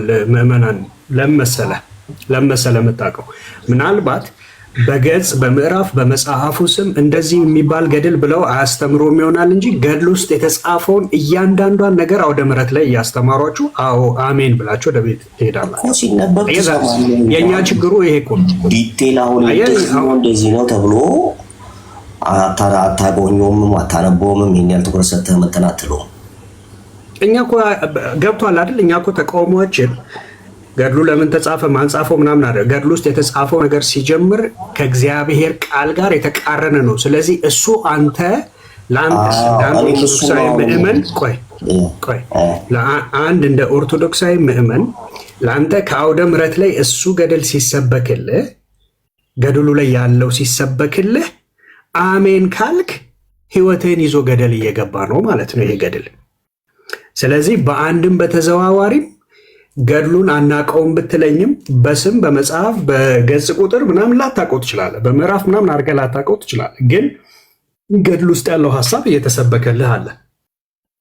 አየህ፣ ችግሩ እሱ ነው። አንተ የሚሰበከው ነገር መጽሐፍ ቅዱሳዊ ስላልሆነ ልክ አይደለም ነው አይደል? አሁን ገድሉ ገባኝ። ኦኬ እኔ አሁን እሱን ተቀበልኩኝ። ግን እኔ አሁን ለምሳሌ መጽሐፍ ቅዱስ ላይ አሁን ለምሳሌ ያለ ነገር አለ። መጽሐፍ ቅዱስ ላይ ሳይወጣ ለቅዱሳን ወይ ደግሞ ቅዱስ ለሆኑ ሰዎች እግዚአብሔር በተለየ መልኩ የሚገልጽላቸው መጀመሪያ በይፋ ከመውጣቱ በፊት ለምሳሌ እግዚአብሔር ሕግ በይፋ ከመውጣቱ በፊት ቅዱስ ለሆኑ ሰዎች ወይ ደግሞ ከእግዚአብሔር ጋር በጣም ግንኙነት ላላቸው ሰዎች እግዚአብሔር የሚገልጥላቸው ነገር አለ። ለእነዚህ ለቅዱሳኖችስ እንደዚህ ተገልጦላቸው ቢሆንስ? ኦኬ ሐዋርያው ጳውሎስ ሲናገር እኛ ከሰበክንላችሁ ወንጌል እኛም ብንሆን መላእክትም ቢሆኑ የተለየ ወንጌል ቢሰብኩ የተረገሙ ይሁኑ ይላል። ስለዚህ የተለየ የሚባል ወንጌል የለም። የተለየው መጽሐፍ ቅዱስ ላይ ለምሳሌ ከተነገረው በፊት ሲጠቀሙ የነበሩ ሰዎች አሉ። መጽሐፍ ቅዱስ ላይ ማለት አልገባኝም። ከተለየው ለምሳሌ እግዚአብሔር በይፋ ያንን ነገር ከመናገሩ በፊት ምንድነው ለእግዚአብሔር የሆነ ነገር ብታቀርብ ያንን ነገር እግዚአብሔር ይቀበላል። ምን ነበር እሱ? ኦኬ ለምሳሌ ላሳይ እንግዲህ ኖህ ለምሳሌ 8:20 ላይ ኖህ ለእግዚአብሔር መስዋዕትን ሰራ፣ ከንጹህ እንስሳ ሁሉ ከንጹህ ወፎች ሁሉ ወሰደ፣ በመሰዊያው ላይ መስዋዕትን አቀረበ አለ። አሁን ኖህ እዚህ ጋር ንጹህ እንስሳና ንጹህ እንስሳ ለመሆናቸውን በምን አወቀ? የሙሴ ሕግ ገና አልወጣም። ሙሴን ገና አላወቀ። ኖህ በምን አወቀ? በጣም ጥሩ። በእምነት እኮ ኖህ በምን አወቀ? ስለ በእምነት ማለት እኮ በእምነት ማለት ምን ተጽፏል? በእምነት ብቻ ሳይሆን በህሊና ሕግም ጭምር ማለት በህሊና ሕግም አውቋል። በህሊና ሕግ ማለት ስለዚህ ይሄ ሕግ አልተጻፈም ነበር ገና። ስለዚህ ይህንን መስዋዕት አቀረበ። አልተጻፈም። ሰው ነው ኖህ። የህሊና ሕግ የሚባል እንዳለ ታውቃለህ ወይስ አታውቅም? ካልሆነ በሮሜ መልእክት ላይ እናሳየህ። የህሊና ሕግ አለ። የህሊና ሕግ ማለት የሕገ ኦሪት ሳይጻፍ በፊት የህሊና ሕግ የሚባል ተሰጥቶ ነበር። ኦኬ ሰዎች አሁን ክፉና ደጉን የሚያውቁበት ሕግ አለ የለም? ስለተጻፈ ነው ስትወለድ ክፋትንም መልካምንም የምታደርገው ሕፃን ልጅ እንደተወለደው ያ እግዚአብሔር ስላለ ማን ክፋትን ያስተምረዋል? ማን ክፋትን ያስተምረዋል? ለሕፃን ልጅ አሁን ክፋትን ማን ያስተምረዋል? ያው ከሚያው ነገሮች ክፋት ይለምዳል። ሁሉም ሰው ኃጢአት ስለሚሰራ ከሚያው ነገር ብቻ አይደለም። ከሚያው ነገር ብቻ አይደለም። አሁን በምን አውቀው ነው ይሄ ዳቦ ይሄ ነገር የኔ ነው እያሉ የሚያለቅሱት? የእነሱ ያልሆነውን ሁሉ የሰውን ሁሉ ጭምር የኔ ነው እያሉ ያለቅሳሉ አይደል? ህፃናት አይ ህፃናቶች አሁን የሚያውቁ አሉ። አንዳንዶች ደግሞ እንትን የሚያሉ እንደ አስተዳደጋቸው ሁኔታ ነው። ፈጣን አሉ፣ በጣም ደግሞ የማይፈጥኑ አሉ። የትኛውም ህፃን ሲወለድ እናቱና አባቱ ክፋትን ስላስተማሩት አይደለም የሚያውቀው። የህሊና ሕግ ይባላል። ህፃን ታዲያ ክፋት ይሰራል እንዴ? ወዳጄ እንግዲህ ለመማር ከሆነ የምታወራ ከሆነ ማውራት ላይ ማለት ነው። ለመማር የምትፈልግ ከሆነ ማለት ነው። ለመማር የምትፈልግ ከሆነ ሕገ ኦሪት ሳይሰጥ በፊት ብሉይ ኪዳን ኦሪት አለ። ሕገ ወንጌል ሳይሰጥ በፊት ሕገ ኦሪት አለ። ሕገ ኦሪት ሳይመጣ በፊት ሕገ ልቦና አለ። የሕገ ልቦና የሚባለው የህሊና ሕግ ማለት ነው። ኦኬ ሐሳባቸው እርስ በርስ ሲካሰስ ይላል ቅዱስ ጳውሎስ በሮሜ መልእክቱ ላይ። ምን ማለት ነው ሐሳባቸው እርስ በርስ ሲካሰሰው? አየህ፣ እውነትንና ሐሰትን፣ ጽድቁና ኩነኔውን፣ የእግዚአብሔር መንፈሳዊና ዓለማዊ የሆነውን ነገር ብቻ እንዲያውቁ እግዚአብሔር ለሰው ልጆች በህሊና ሕግ እንዲተዳደሩ የሰጠበት ነው። ኖህ ንጹህ መሆናቸውን በምን አወቅክ ብለህ ብታል፣ አንደኛ እግዚአብሔር ሰው ነው። ሁለተኛ የጌታንም ድምፅ ይሰማል። እንደዚህና እንደዛ ሰዋሊ ብሎ አብርሃምን በዘፍጥረት መጽሐፍት ምዕራፍ 15 ላይ ሲናገር ነውር የሌለባቸውን እንስሶችን ይዞ እንዲሰዋለት ለአባታችን ለአብርሃም የ3 ዓመት ጊደር፣ የ3 ዓመት በግ፣ ዋኖስና እንደዚህ ያዝልኝ ብሎ አለው። የሚከፈሉ እንስሳቶችን ነገረው። ስጋቸው የሚከፈለው ነገረው። የማይከፈሉትን ደግሞ በራሪ ወፋት የአዕዋፍት ዝርያ የሆኑትን ለእግዚአብሔር ያቀረበውን ዘፍጥረት 15 ላይ ማለት ነው። እነሱን ደግሞ ስጋቸውን ደግሞ አልከፈለም ይላል። ኦኬ እዛ ጋር ጌታ ነግሮት ነው ለአብርሃም። ለኖህ ግን ነገረው አይልም። መርከብ ስራ ብሎ እንዳለው እነዚህ ሰዋሊ ብሎ አላለውም። ታዲያ ይህ ሰው ይህንን ነገር ሲያቀርብ በምን አውቆ ነው? ንጹህ መሆናቸውን በምን አውቆ ነው? ወይስ እንስሶችን መስዋዕት እግዚአብሔር መቀበል የጀመረው ከኖህ ጀምረው ነው ብለህ ካልክ የአዕዋፍትን የምናምን ነገሮችን ባይጨምርም ምን ነው ከአቤል ላይ እኮ የበግን ከሚያረባው ላይ እንስሳ እኮ አቅርቦለታል። ኦኬ አንዳንድ ሰዎች መጥተው ሲከሱ እግዚአብሔር ወደ አቤልና ወደ መስዋዕቱ ተመለከተ ብሎ የሚለውን ቃል የተመለከተው በግ ስላረደለት ነው፣ እንስሳ ስላቀረበለት ነው፣ ደም ስላሳየው፣ ስጋ ብርንዶ ስለቆረጠለት ነው ይላሉ። ቃየል ደግሞ ጥራጥሬ ስላቀረበ ጥራጥሬ አልፈልግም ብሎ ስላለ ነው ይላሉ። ኖ ይሄ በጣም ፍርደ ገምድልነት ነው። እግዚአብሔር ቃየል ጥራጥሬ ስላቀረበ አቤል በግ ስላቀረበ አይደለም። እግዚአብሔር በጉ ይሻለኛል ከጥራጥሬው ብሎ በሚል አይደለም ወደ አቤልና ወደ መስዋዕቱ የተመለከተው። ስለ በግ ብሎ አይደለም የተመለከተው። አቤል በጉን ሲያቀርብ በእምነት ነው ያቀረበው። ያኛው ጥራጥሬውን ሲያቀርብ ጥራጥሬ ብቻ አይደለም አትክልት ሁሉ ጭምር ነው። አራሽ ነው፣ ገበሬ ነው። ጥራጥሬ ብቻ ሳይሆን ፍሩትም አሉ፣ አትክልቶች አሉ። እነሱን ሁሉ ሲያቀርብ ያቀረበው ያለ እምነት ነው ያቀረበው። ስለዚህ እግዚአብሔር ወደ ቃየልና ወደ መስዋዕቱ የተመለከተው በግ ስለሆነ ወደ አቤልና ወደ መስዋዕቱ የተመለከተው በግ ስለሆነ ወደ ቃየል የተመለከተው ጥራጥሬና ፍሩት ስለሆነ ብርቱካን፣ ሎሚ፣ ሙዝ ምናምን ነገር ስለሆነ አይደለም፣ ያለ እምነት የቀረበ ስለሆነ ነው። ስለዚህ እግዚአብሔር ከድሮም ጀምሮ ይቀበላል። የእህል ቁርባን መስዋዕትን ሲቀበል ነበር ብሉይ ኪዳን ላይ። የእህል ቁርባን መስዋዕትን ይቀበል ነበር ዘሌዋውያን ላይ ማለት ነው። እንስሶችን ብቻ ሳይሆን የእህልን ቁርባን ይቀርብ ነበር። እና እግዚአብሔር በምን አወቀ ብለህ ካልክ ነው አንደኛ እግዚአብሔር ሰው ነው፣ ጻድቅ ሰው ነው። ይህ ራይቸስ ማን። ኦኬ ሁለተኛ ያወቀው በህሊና ህግ ማለት ነው። በህሊና ህግ ማለት ነው። ይልቀጥልን አሁን አቤልና ቃየል እንደው ዝም ብሎ በእንትን እንኳን ብንወስደው ኦልሬዲ ካላቸው ነገር ላይ ለእግዚአብሔር መስዋዕት አቀረቡ። ኦኬ ይሄንን እሺ እንቀበሏለን። እንደው ካላቸው ነገር ነው። አቤል የሚያወራኛ ስለነበረ ካለው በግ ላይ ያቀረበ፣ ያኛው ደግሞ አራሽ ስለነበረ ካለው ነገር ላይ ያቀረበው መስዋዕትነት። የኖህ እኮ የሚያስገርመው ነገር እና የተለየ የሚያደርገው እኮ መለየቱ ነው። ንጹህና ቆሻሻ መሆናቸውን መስዋዕት ማቅረቡ አይደለም። አንደኛው ነገር ንጹህና ቆሻሻ መሆናቸው ለይቷል። ይሄ ከሙሴ ህግ በፊት ያደረገው ነገር ነው። ይሄ አሁን ለምሳሌ ከሙሴ ህግ በፊት ባይወጣ ኖሮ ይሄ መጽሐፍ ልክ አሁን እንዳለው ቢጻፍ ኖሮ እንደ ከየት አመጣው ነው ሊባል ይችላል። እግዚአብሔር ግን ከሱ ጋር ጻድቅ ስለሆነ ለሱ ግን የተለየ መገለጽ ስለሰጠው ይሄንን እግዚአብሔር አምኖ ተቀብሎታል መስዋዕቱ። ጻድቅ ስለሆነ ጥያቄ ግልጽ አድርገው ምእመናን። አሁን ቅድም ጥያቄን በደንብ ግልጽ እንድታደርገው ልርዳ። ቅድም ከየት ተነስተን ነው ወደዚህ ሄድከው ሲባል ወንጌል ሐዋርያው ቅዱስ ጳውሎስ ምን አለ? እኛ ከሰበክንላችሁ ወንጌል እኛም ብንሆን መላእክትም ቢሆኑ የተለየ ወንጌል ቢሰብኩላችሁ የተረገሙ ይሁኑ የሚለውን ሳነሳለህ። አሁን የተለየ ወንጌል እኮ አስቀድሞ የነበሩትም ብለህ ነው አሁን የሄድከው ማለት ነው። አሁን ስለ ወንጌሉ ግልጽ እንድታደርገው ነው። ችግር የለውም። ጥያቄን አንተ ግልጽ እንድታደርገው ነው። የተለየ ወንጌል ሰበኩ ብለህ ነው እያወራን ያለው ወይንስ እንዴት ቢሆን ከክፉ ለይተዋወቁ የሚለውን ነው ማወቅ የፈለከው? ትክክለኛ ጥያቄ አንድ እሱ ነው። ከዛ ይቀጥላል። አንተ ሁለተኛ ልብ በል። ራሱ እግዚአብሔር እኔ ያላዘዝኩን መስዋዕት ለምንድን ነው ያቀረብከው? እኔ አልቀበልህም፣ አላዘዝኩም፣ እንደ አብርሃም አልነገርኩም፣ እንደ ባሪያዬ እንደ ሙሴም አልነገርኩም ብሎ ባላለበት ጻድቁን ሰው ኖህን መስዋዕቱን አሻተተ ይላል፣ ተቀበለ ይላል። ለምን ብሌም ታደርገዋለህ? ሽማግሌው ለምን ብሌም ታደርገዋለህ? ጻድቁን ካልሆነ እግዚአብሔር ልብ በልና ስማ፣ እግዚአብሔር ኖህን እኔ አላዘዝኩህም ያላዘዝኩን መስዋዕት አቅርበሃል ብሎ ባላለበትና ባልከሰሰበት አንተ ከስንት ሺህ ዓመት በኋላ መጥተህ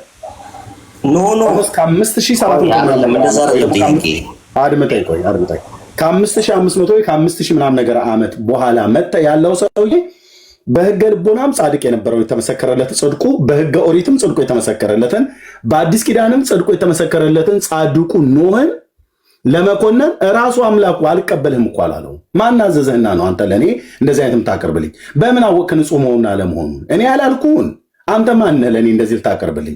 በየትኛው ህግ መሰረት አዘዝኩና ነው ያልታዘዝከውን የምታቀርበው ለእኔ ብሎ አላለውም። የተቀበለውን የጻድቁን ሰው አሁን ለተጠይቀው ጥያቄ መልስ ስታጣ የተቀበለውን እግዚአብሔር የተቀበለውን የጻድቁን ሰው መስዋዕት ለማቃለል ከተረቱ አስመልጡኝ ነው። ልሽሽ ከዚህኛው አስመልጡኝ ካልሆነ በስተቀር ምንም የምትፈይደው ነገር አንዳች ነገር የለም ነው የምለው። እውነት ለመናገር አልኮነንኩትም እኮ ነው። እኔ እኮ ጻድቅ ሰው ነው እያልኩ እኮ ነው። ፍጹም ሰው ነው፣ ጻድቅ ሰው ነው ይላል እኮ። ኦኬ ያወቀው በህገ ልቦና ነው። በህሊና ህግ ነው ያወቀው እኮ። የህሊና ህግ ማለት ምን ማለት ነው? የህሊና ህግ ማለት ሮሜ መጽሐፍ ምዕራፍ 7 አንብበ እኮ ለህሊና ህግ ተሰጥቷል። ህግ አለ።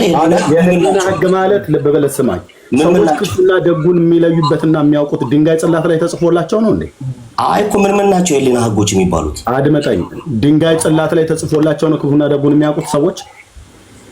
ሰውማ እግዚአብሔር ስላለ ክፉና ደጉን ያውቃል። ፔሪየድ። በቃ በዛ ነው ያወቀው ነው። ክፉና ደጉን እኮ ነው ክፉና ደጉን ህገ ልቦና ማለት እሱ ነው። አሁን አንተ ስለ ህገ ልቦና ማለት እኔ ጥያቄ ነው። በምን አወቀ? ጻድቅ ስለሆነ ፍጹም ስለሆነ በህገ ልቦና አወቀ እኮ አልኩህ። በህሊና ህግ አወቀ ማለት እኮ ነው። የህሊና ህግ ማለት ሮሜ መልእክት ላይ ሀሳባቸው እርስ በርስ ሲካሰስባቸው እኮ ይላል። የህሊና ህጎች የሚባሉት ምን ናቸው ከነበሩ? አንድ ይሄ ብቻ ነው። ኦርቶዶክስ ያደረኩ ገድለ መጥምቀ ዮሐንስ ላይ አወራው። ኦኬ ኦርቶዶክሳዊ ስለሆነ ይሄንን የደብተራ ቅርሻት ለመደበቅ ብለው ነው። ከዚህ ያለፈ ነገር ሌላ ልታወራ አትችልም። አንድ ብጠይቅህ ብሉይ ኪዳን ላይ እዚሁ ወጥሬ ቢይዝህ ላበላብተው በቁምህ ነው የሚያለብህ። ጌታ ኢየሱስ ምስክሬ ነው። ብሉይ ኪዳን ላይ አንተ አይደለም ሂድና ሌሎችን ጥራ ከፈለግ። በቅንነት ሲነግሯችሁ አትታበይ፣ አትወጠር። ምንም ቀኝና ግራ ጆሮ ለይተህ የማታውቅ ሰውዬ ማለት ነው። ነገርኩህ። በሕገ ልቦና ማለት አድምጠኝ። በሕገ ልቦና ማለት ሕገ ኦሪት፣ ሕገ ልቦና ማለት ዘመነ አበው ላይ የነበሩ ሰዎች በሲና ሕግ ከመሰጠቱ በፊት የነበረውን በሕገ ልቦና ነው የሚያውቁት። ሀሳባቸው ውስጥ አለ። እግዚአብሔር ሰውን ሲፈጥር እንደዛ አድርጎ የህሊና ሕግ ጭምር ውስጣቸው ፈጥሯል። ሮሜ መልክ ቅዱስ ጳውሎስ ያለን እንደዛ ከሆነስ እሺ ወንድምነት ዮሐንስ ላይ የምታወራ ከሆነ አውራ፣ ካልሆነ ሄድና ሰኔ ጎልጎታን አንብብ። ብራዘር የማታውቀውን አታውራ። ታበይብኝ ብለህ እንዳትል ጌታ ኢየሱስ ምስክሬ ነው። አሁን በቁምህ ያለ ባህል ብሉይ ኪዳን ከኔ ጋር ብታወራ በቁምህ አልኩ። ይህንን ወልካፋ የሆነ መጽሐፍታችሁን ለማዳን ፈልገህ ከሆነ ምንም አትችልም። ከዚሁ ነገርን በቅንነት ማለት ነው። ሮሜ መልክ መጽሐፍ ምዕራፍ 7ን ስታነብ ቅዱስ ጳውሎስ ተናግሯል ስለ ሕገ ልቦና፣ ስለ ህሊና ሕግ። ኦኬ በቅንነት ነገርን። ጻድቁን ሰው ልትከስ፣ ጻድቁን አምላክ ልትከስ እሱ ራሱ እግዚአብሔር ያልጠየቀውን ለጻድቁ ለኖህ ማን አቅርብልኝ ብሎ አለ። እኔ ልከስ አይደለም እሱ ነው የመጣሁት። እሺ እታች ወረድ፣ ታብታብ አድርግ። እሺ እታች ወረድ። በሕገ ልቦና የተጻፈውን ሕግ በሰው ህሊና ውስጥ ነው ያለው። ኦኬ እግዚአብሔር አምላክ ብሌም አላደረገውም፣ አልከሰሰውም። ጻድቁ ነው ማቅረብልኝ ብሎ አላለውም። ጻድቁ ጌታ በጽድቅ የሚኖረውን የባሪያውን የኖህን መስዋዕት ተቀብሏል። ፒሪየድ አለቅ። እንዴት አወቀ እነዛ እንስሶች ንጹሐን መሆናቸውን? በሕገ ልቦና ነው፣ በህሊና ሕግ ማለት ነው። የተጻፈ መጽሐፍ ስላለ ብቻ አይደለም የሚያውቀው። እንዴት ኖህ ኖህ አካሄዱን ከእግዚአብሔር ጋር፣ ሄኖክ አካሄዱን ከእግዚአብሔር ጋር እንዴት አደረገ? በምን አውቆ? የእግዚአብሔርን አካሄድ በምን ተረዳና? አየህ፣ ይህንን ሁሉ አያውቅም።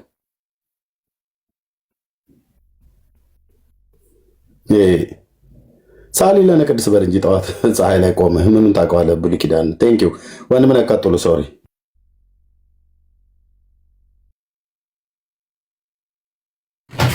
አይ በቃ መጽሐፍ ቅዱስ እኮ ስለማያነቡ ነው አሁን የሁሉ ችግር።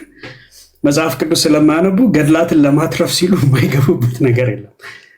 በቃ ሲምፕል እኮ የሆነው መልስ ምንድን ነው? አቀረበ፣ መስዋዕቱን እግዚአብሔር ተቀበለው። እግዚአብሔር እስከተቀበለው ድረስ ንጹህ መስዋዕት ነው። መሰለ አንድ የሚውት አደረገው መሰለ እና ገብሩም የሚውት አድርጉት ሁለታችሁ። እሺ፣ ስለዚህ መስዋዕቱን ተቀበለው። መስዋዕቱን ከተቀበለው ደግሞ በእምነት ያቀረበው ነገር ነው። በእምነት የቀረበ ነገር ሁሉ ምክንያቱም ኖህም ቢሆን በእምነት አቀረበ፣ ሄኖህም ቢሆን አካሄዱን ከእግዚአብሔር ጋር መንገዱን ሲያስተካከል በእምነት ስለተራመደ ነው እሱም የተወሰደው። ኦኬ ከእንስሶቹ ጋር አይደለም ችግሩ። ጥያቄው እንስሶቹ ጋር አይደለም፣ ከሰዎቹ እምነት ጋር ነው። ይህም ኦልሬዲ የተገለጠ ነው በመጽሐፍት። ስለዚህ አሁን ገድለ ዮሐንስን ከዚህ ተነስተ ልታስጥለው አትችልም።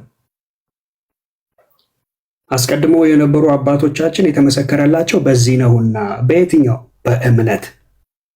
ከዛስ ሊመጣ ያለውን ክርስቶስን ሊመጣ ያለውን ያንን በተስፋ አይተው በርቀት አይተው ተሳልመውት አለፉ። ከዛስ ያ ተስፋ ግን አሁን ፍጻሜ ያገኘ። ዳሩ ግን እነኚህ ሁሉ በእምነት የተመሰከረላቸው እንኳን ቢሆን ነገር ግን እግዚአብሔር ለእኛ አንዳች ታላቅ የሆነች አንዳች ነገር አይቷልና ያለኛ ፍጹማን አይሆኑም። ለምን? የተፈጸመው አስቀድሞ ያዩት የተስፋ ቃል ሁሉ የተፈጸመው በክርስቶስ ኢየሱስ ነው። ይህንን ተስፋ አምነው ሞቱ።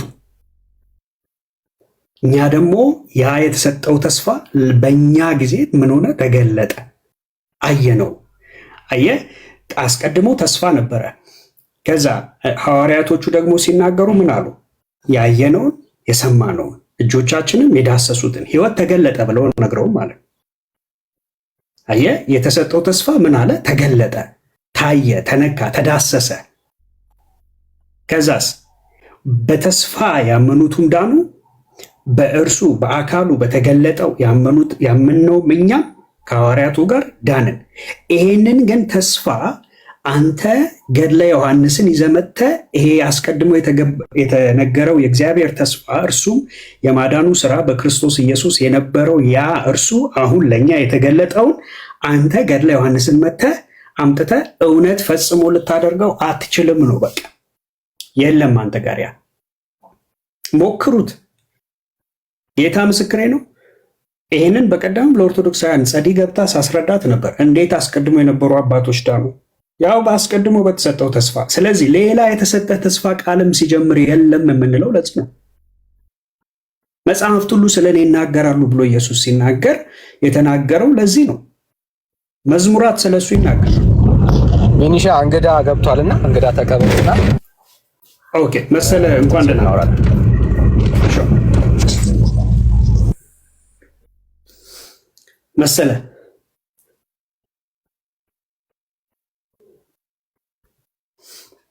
መሰለ መሐመድ ሚዩትን አንሳውና አወራን ወንድማችን። እኔማ ኤርሚን ለማመስገን ነው የገባው። ኤርሚን እግዚአብሔር ይባርክ፣ እግዚአብሔር ጸጋ ያብዛለ ልለው ነው የገባው። ሌላ ምንም አይደለም። እንዳንተ አይነት ይብዙልኝ ኢየሱስ ክርስቶስ፣ እንዳንተ አይነት ያብዙልኝ ለማለት ነው። እሺ ጸጋ ይብዛለ። ኤርሚ ሰምቷል። ተባረክ። አንተ ቦታው ለኦርቶዶክሳውያን ስለምንፈልገው አንዴ ላስወርድ። ተባረክ። ጸጋ ይብዛለ። እሺ። ኦኬ እሺ። ኦርቶዶክሳውያን ካላችሁ ነው ግቡ። የላከው ወንድም ቢኒ አዮኒ ነው ምናምን። እሺ ገብሬ ወደ አንተ እንመጣለን። ቆይ ቢኒ ዮኒ ወይ አቤት፣ እንኳን ደህና መጣ። ከየት ቤተ እምነት ነህ? እዚሁ ማቂ ነኝ። አይኔ አማኝ ነኝ፣ ፕሮቴስታንት ነኝ። ኦኬ እሺ፣ ጸጋ ይብዛልህ። እሺ እንቀጥል። ሌሎች ኦርቶዶክሳውያን ካላችሁ ግቡ። ገብሩ ማለት የምትፈልገው ነገር ካለ በል ነው። ኦርቶዶክሳውያን ካላችሁ እንቀበላችሁ። እኔ የሚገርመኝ ብንየ መሰለህ የሚያሳዝን ነገር ካለ የኦርቶዶክስ አማኞች በቃ የውሸት መፈንጫ መሆኗ በጣም ነው የማዝነው ማለት ነው። ምክንያቱም የዮሐንስ ገድል ዮሐንስ ለእግዚአብሔር ነው የኖረው ወይስ ለራሱ የኖረ ብለው የሚያስተነትን ኦርቶዶክስ ነኝ ብሎ የሚፈነጭ በጣም ነው የሚገርመኝ፣ በጣም ነው የሚያሳዝነው። ለምሳሌ ሐዋርያት የእግዚአብሔር መልእክት ሁሩ መሐሩ ሁሉ አሕዛብ ህዝበ ዘትብሉ ዘታጠምቁ በወልድ በስመ አብ ወወልድ ወመንፈስ ቅዱስ ሲላቸው ጌታችን ኢየሱስ ክርስቶስ ስለ ኢየሱስ ክርስቶስ አስተምሩ ነው ያላቸው እንጂ ስለ ራሳቸው ገድል አልተጋደሉም። ስለዚህ ውሸት መሆኑ የኛ እምነት በጣም ነው የሚያሳዝነኝ። በቃ ብታስገባኝ ኑሮ ለልጁ ማለት ነው በጣም ነው እንትን ያለኝ። የሚገርመኝ ነገር የኦርቶዶክስ መሸሸጊያ፣ የውሸቶች መሸሸጊያ ዮሐንስ ለራስ ነው የተጋደለ ስለ እውነት ከሆነ እውነት ማን ነው? እውነት ኢየሱስ ክርስቶስ ነው። ጻድቅ ወሄር ኢየሱስ ክርስቶስ ነው። ሊቀ ካህናት ኢየሱስ ክርስቶስ ነው። ጻድቅ ማለት እውነት ነው። እውነተኛ ደግሞ ማን ነው? ኢየሱስ ክርስቶስ። ስለዚህ ለድህነት ኢየሱስ ክርስቶስ በቂ አለመሆን ነው ሌላ አጋዥ ነው የፈለገ። ኦርቶዶክሳውያን ማስተካከል ያለባቸው የኢየሱስ ክርስቶስ መወለድ፣ መሰቀል፣ መሞት፣ ከሙታን መነሳት ዓላማ ምንድን ነው? የኢየሱስ ክርስቶስ ሁሉ ነገር ለኛ ብሎ የከፈለው መስዋዕት ለኛ አይደለም እንዴ? ምን አጋዥ አስፈለገ? አጋዥ ፈልጎት ነው? ደካማ ሆኖ ነው? የማይችለው ነገር ኢየሱስ ክርስቶስ ያልቻለው ዮሐንስ ገድል ያድነኛል ለማለታችን ኦርቶዶክሳውያን በጣም የሚያሳዝን ነገር ነው። ከበቂ በላይ ነው። አቤት አንድ እንግዳ እንቀበልና እንቀጥልበታለን። እሺ ወንድም። እሺ ገረመው እንኳን ደህና መጣ። ሎርድ ያለበት ቦታ በጣም ድምጽ ነበር። ኦኬ ኦኬ አንድ ጊዜ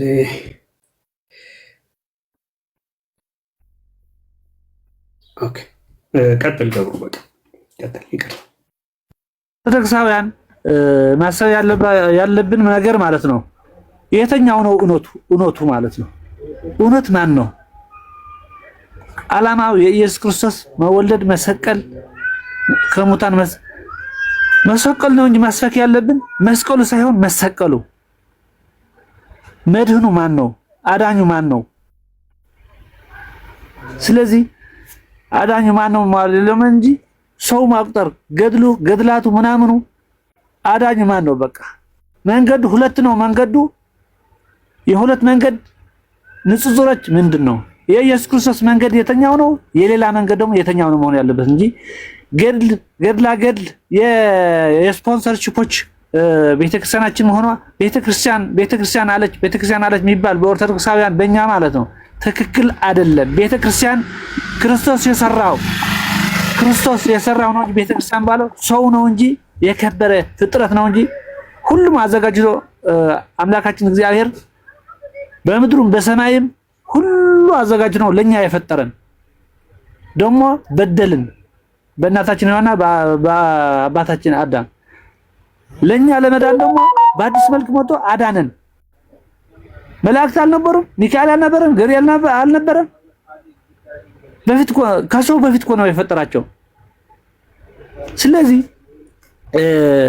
ለኛ ብሎ የከፈለው ኢየሱስ ክርስቶስ በገዛ ክብሩ የከፈለው ወደ በስተቀኝ ልከህ ሌላ ዳኝ ብለህ በማርያም በሌላ ምን የሚመጣው ኦርቶዶክሳውያን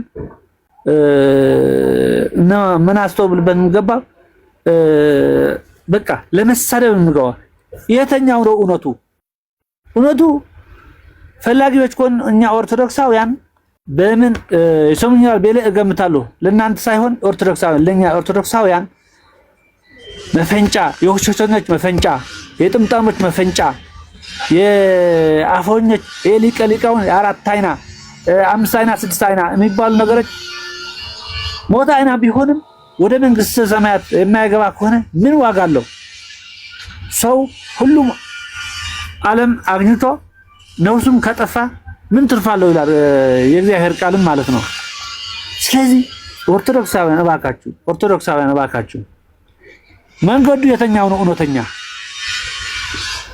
እኔ እንኳን እንደ ተቋም የምቆጥረው ዋናው ማሰሪያው ሲፈልጥ ማሰሪያው ልጥ ነው ምክንያቱም በዛ ይመጣ ክርስቶስ ነው በቃ ኢየሱስ ክርስቶስ ነው አዳኙ በቃ ኢየሱስ ክርስቶስ ካላዳነው ሌላ መግቢያ መውጫ የለም ስለዚህ ሌላ መንገድ ይዞ ወደ ድነት የሚመጣ ስለሌለ ስለዚህ እውነቱን በቃ አንድን እውነቱን ብናመያዝ ያለብን ስለዚህ ካላወቅን ማስተማር ነው ስለዚህ አቅሜ ልጅ ያለን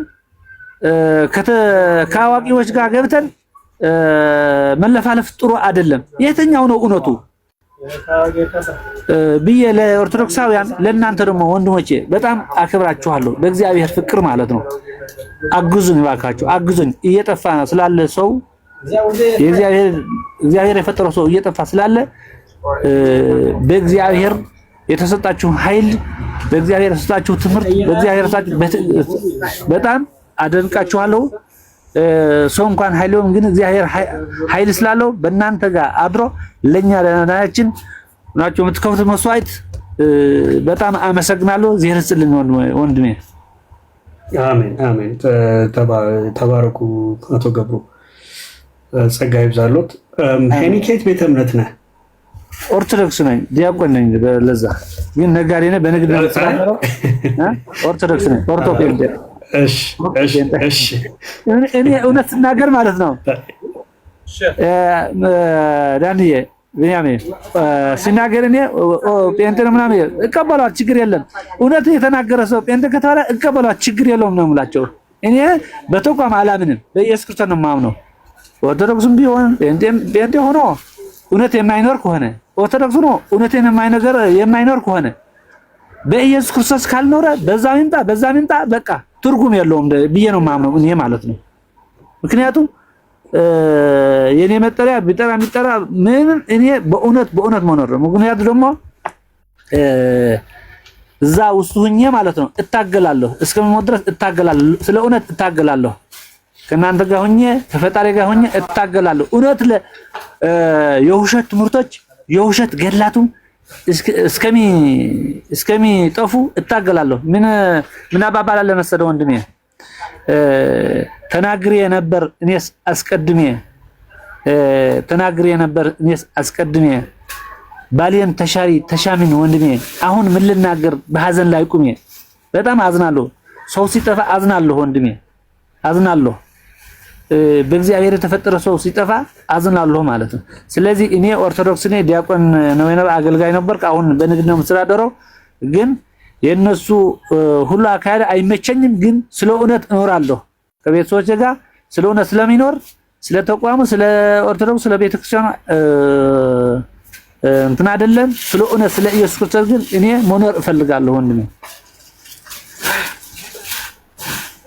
አሜን። ጸጋ ይብዛል። በእውነት በጣም ትልቅ የሆነ መገለጥ ነው የክርስቶስ ኢየሱስ መረዳት። በዚህ ልክ ጌታን መረዳት፣ ዓላማውን መረዳት ትልቅ የሆነ መገለጥ ነው።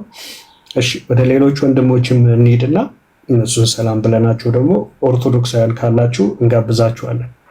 አመሰግናለሁ። ስራ ላይ ስለሆነ ረበሽኩ፣ ይቅርታ ይደረግልኝ። አመሰግናለሁ ወንድሜ። ችግር የለውም። ኧረ ምንም አልተረበሽም።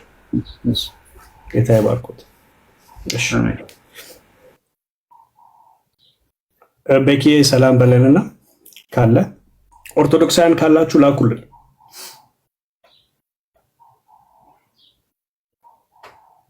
ኦርቶዶክሳውያን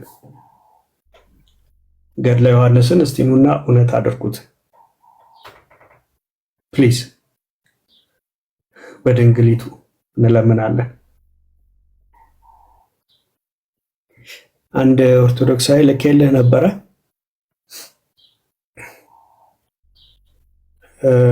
ቁጭ ብላችሁ ያው ትሰማላችሁ፣ ግን አትገቡም። እሺ ኑና ገድላችሁን አስትሉ እንጂ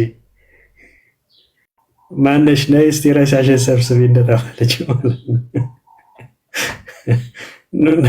ኑና ሰብስቡ። አንድ የተጣለ ገድል አለ። ኑና ሰብስቡ ፕሊዝ። ምንድነው መፋጠጥ?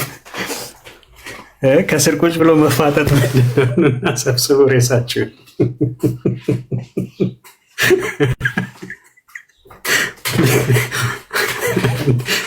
አንድ ቀብር ስርዓት እንኳን አደርሱም እንደ እናንተ ግን አይደብራችሁም? ገድለ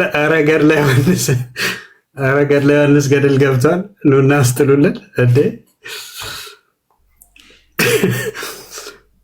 ወንድሞች። የሚገርሟችሁ ዝም ብዬ ስክሮል እያደረኩ ወደ እንዳለ አያሉ ወይ ቁጭ ብሎ የሚሰሙትን ማለት ነው አሉ። ኦርቶዶክስ ዲያቆናት፣ ቄሶች አላችሁ ኑ ላኩልን። እንደዚህ ነው ደፈር ስትሉ መልካም።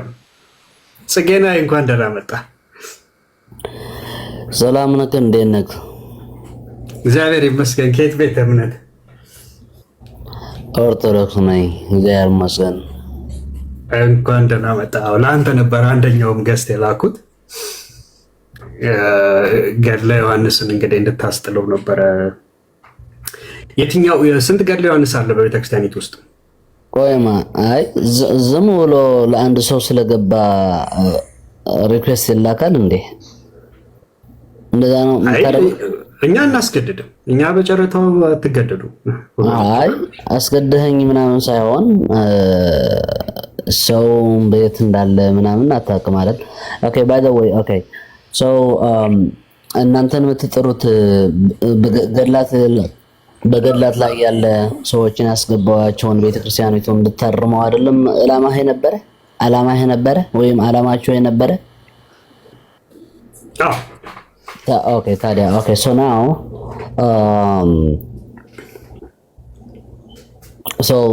ሲኖዶሱ ኮንደምድ ካደረገው ወይም ከወገዘው ታዲያ አሁን ላንተ ምንድነው ችግሩ? የትኛው ገድለ ዮሐንስ ነው የተወገዘው? I have no idea. I'm not a part of the synod. you're not the part of the synod. Okay, የሲኖዱ ፓርት ባትሆንም እንደ ምእመን ግን ገድለ ዮሐንስ መጥምቅ ተወግዟል ሲባል የትኛው ገድለ ዮሐንስ መጥምቅ ብለህ ጠይቀህ ታውቃለህ? አላውቅም። ስንት አለስ ብለህ ጠይቀህ ታውቃለህ? አላውቅም። የትኛውን ማን የጻፈውን ተወገዘ አላውቅም። ስለዚህ ይሄንን ግልጽ ማድረግ የነበረበት ማን ነው? የማወቅ ግዴታ አለኝ። ቤተክርስቲያን አይደለችም እንዴ? ኦርቶዶክስ አይደለ? አዎ ቤተክርስቲያን ናት። ግን ሲኖዶስን የወሰነው ውሳኔ የማወቅን ግዴታ አለኝ ወይ? አለብህ። በምን? አሁን ሲኖዶሱ ተነስቶ ከዛሬ ጀምሮ ማርያም ታማልዳለች የሚለውን ትምህርታችንን ትተናል ቢልህ ማወቅ የለብህ? ምን? አንተ ዝም ብለህ አይ ኦርቶዶክሳዊ ነኝ ብለህ ማርያም ታማልዳለች እያልክ ልትቀጥል ነው? አይችልም። እንደዛ ሲኖዶስ እንደዛ ብሎ መወሰን አይችልም። ሲኖድ እኮ አይደለሁም አልከኝ እኮ አይደል? ሲኖድ ካልሆንክ ከወሰነ ምን አንተ እኮ ማወቅ አለብህ የለብህ? አይደለም። ቆይ like you don't get the point. በመጻሕፍት ያለ ይህን ሀሳብ ሲኖዶሱ ኮንደም እንዳደረገው አወገዘው። ሀሳብ አይደለም፣ ሀሳብ ሙሉ መጽሐፍ ነው የተወገዘው። so now like you're asking me የትኛውን መጽሐፍ ነው? አማርኛ እኮ ቅልብጭ አድርገህ ታወራለህ ወንድም አለም። ለምን ደግሞ አማርኛ ማታወራው? ቆይ like okay አማርኛ እኔ አማርኛ ለኔ ሁለተኛ ቋንቋ ነው። እስከተገባባን ድረስ አረበኛን ቢጨምር ሁለተኛ ቋንቋዬ ነው። እዚህ ስለምኖር ነው እኔ እንትን ማድረገው ማለት ነው የሚጨምረው። አረበኛን ቢጨምር ምን ችግር አለ? ቋንቋ አጣላለም። ቀጥል አሁን ወደ ሀሳብ። ኤግዛክትሊ አንተም እየጨመርኩ ነበርኩ። ብዙ ኦዲየንሳችን አማርኛ አንተን ያው ምንም ችግር የለውም። ወደ ገደሉን ግልጽ አድርገው ብዬ ነው። ምንም ችግር የለውም። አሁን አንተን እየጠየቀኝ ጥያቄ ምንድነው? የትኛውን ገድለ ዮሐንስ ነው የወገዘችው አልከኝ። እኔ እንጃ አላውቅም አልኩ።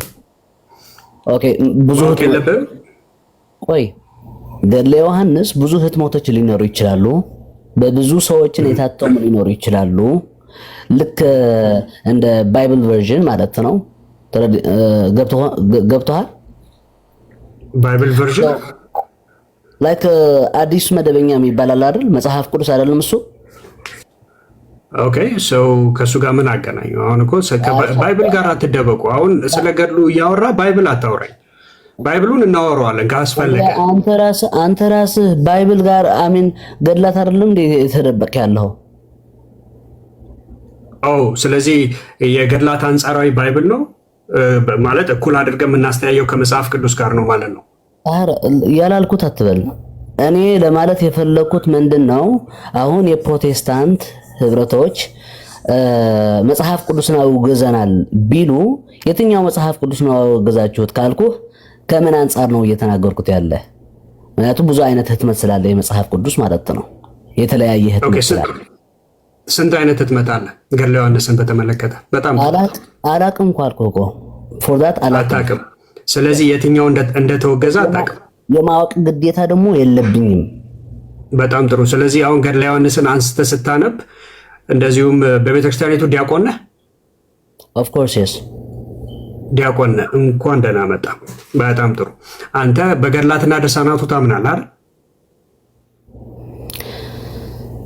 ከመጽሐፍ ቅዱስ ማይጋጭ ከሆነ ቤተክርስቲያናችን ገድላት ትቀበላለች። መጀመሪያ በምን አንተ ነው የጠየቁ? ቆይ አልጨረስኩም።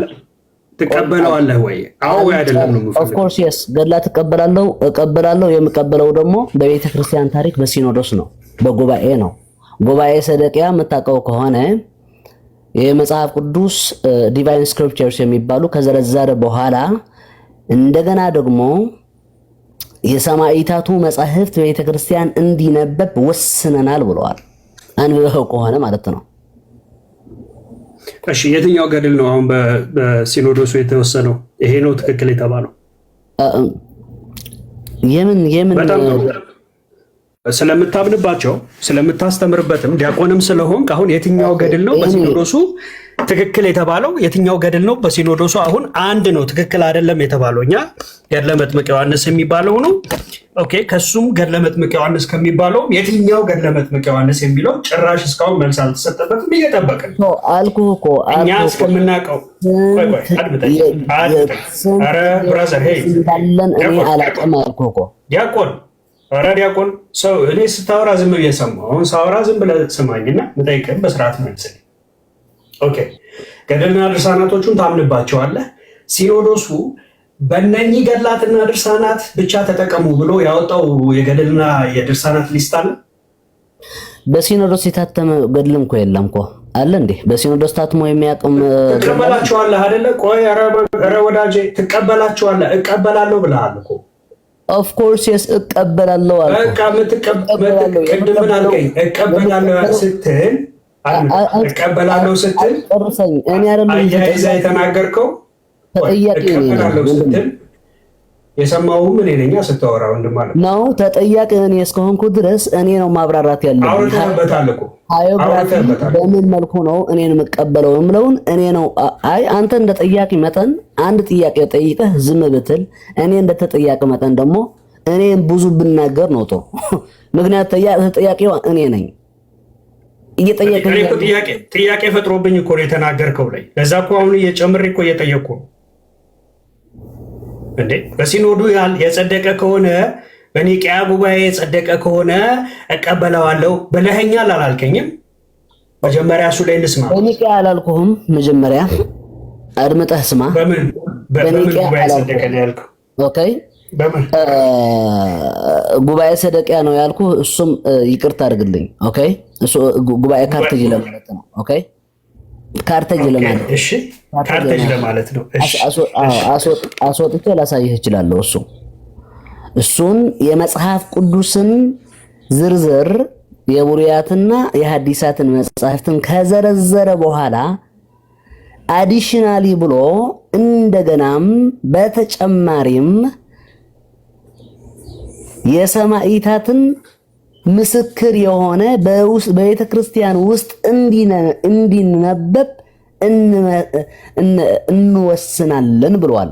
አሁን ነው የሰማዕታቱን መጻሕፍት ዝርዝር አላስቀመጠም። ምክንያቱ ሰማዕታት እስከ መጨረሻ ዓለም ይኖራሉና።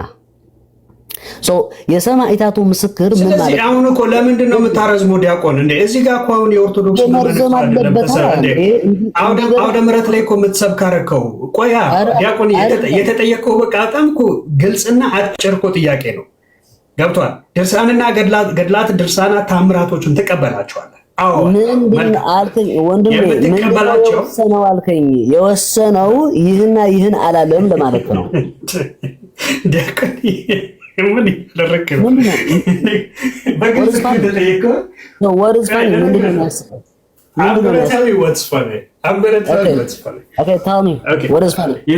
የተጠየቀው አድምጠኝ። አሁን በቃ ሚዩት አድርገህ በደንብ አድምጠኝ እና ስሜታዊ ሳትሆን በቀጥታ ለመመለስ ሞከር። ገድላት፣ ድርሳናት ትቀበላቸዋለህ? በጣም ጥሩ። ኦኬ የምቀበላቸው እንደዚህ ስለተወሰነ ነው። አሁን ያው የጉባኤውን ስም ቀይረዋል። ካርቴጅ ጉባኤ ላይ የተወሰነውን እቀበላለሁ ነው ያልከው። ያ ውሳኔ ደግሞ ብላንኬት ነው።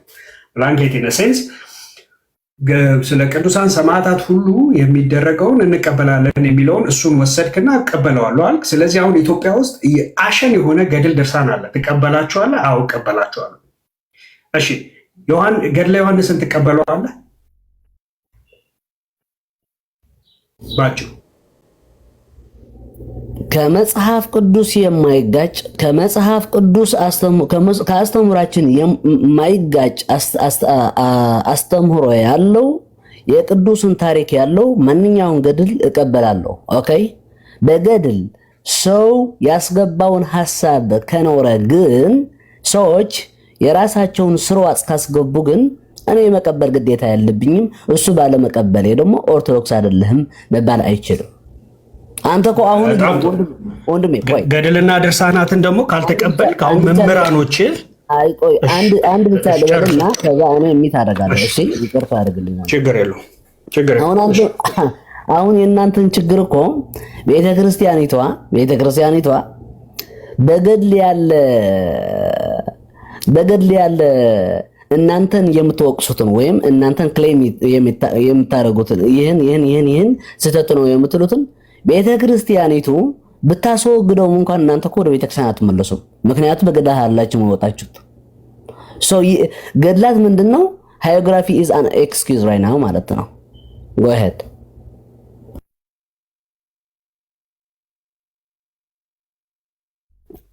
በጣም ጥሩ።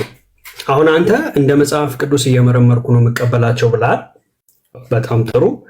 መጽሐፍ ቅዱስ ጋር ከተጋጩ ወንድምነት ከገባ አንድ ጥያቄ ለዲያቆን ጽጌና ልጠይቀውና ቴንኪዩ። እስኪ ከገድለ ዮሐንስ ላይ አንድ ጥያቄ ልጠይቀው።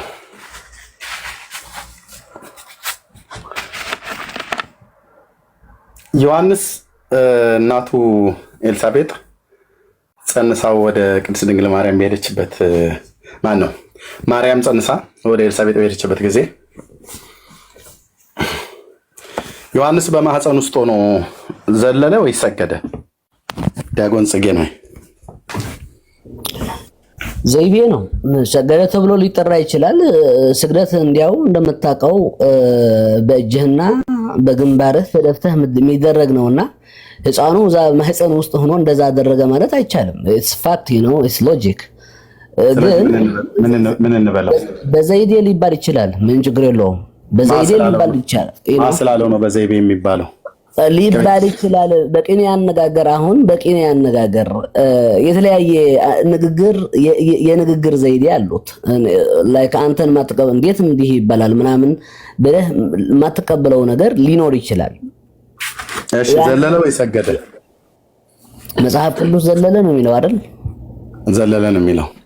አዎ ኦርቶዶክስ ክርስቲያን ሰገደ ብላ ታስተምራለች አይደል? ምንም ችግር የለውም።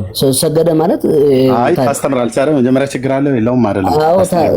አዎ ገድሉ ያስተምር ይላል። ሰገደ ብላ ታስተምራለች አይደል? አዎ ገድሉ ይላል። ገድሉን ብቻ ሳይሆን በሌላ በዜማ መጽሐፍትም ላይ በከመ ሰገደ ለወልድኪ ዮሐንስ በከርስ ይላል አይደል? አዎ ይላል። ምንም ችግር የለውም። ለኔ ምንም ችግር የለውም። ይሄን ነገር ምንም ለወልድኪ ነው አይደል የምትለው በዜማዋ ላይ ለወልድኪ ይላል። እሺ ለእሱ አሰግዷል? ሊሰግድ ይችላል። ምን ችግር አለው? በምን ችግር አለው ነው እንዴ? መረጃ አምጣ እንጂ። አዎ ምንም ችግር የለውም። በምን ችግር የለውም ነው ማለት ነው። this is ኦርቶዶክስ ወገኖቼ። አዎ ምክንያቱ እኛ ኦኬ ኤርሚያስ በምን ችግር አለው? ዲያቆን ስኬና በምን ችግር አለው ነው?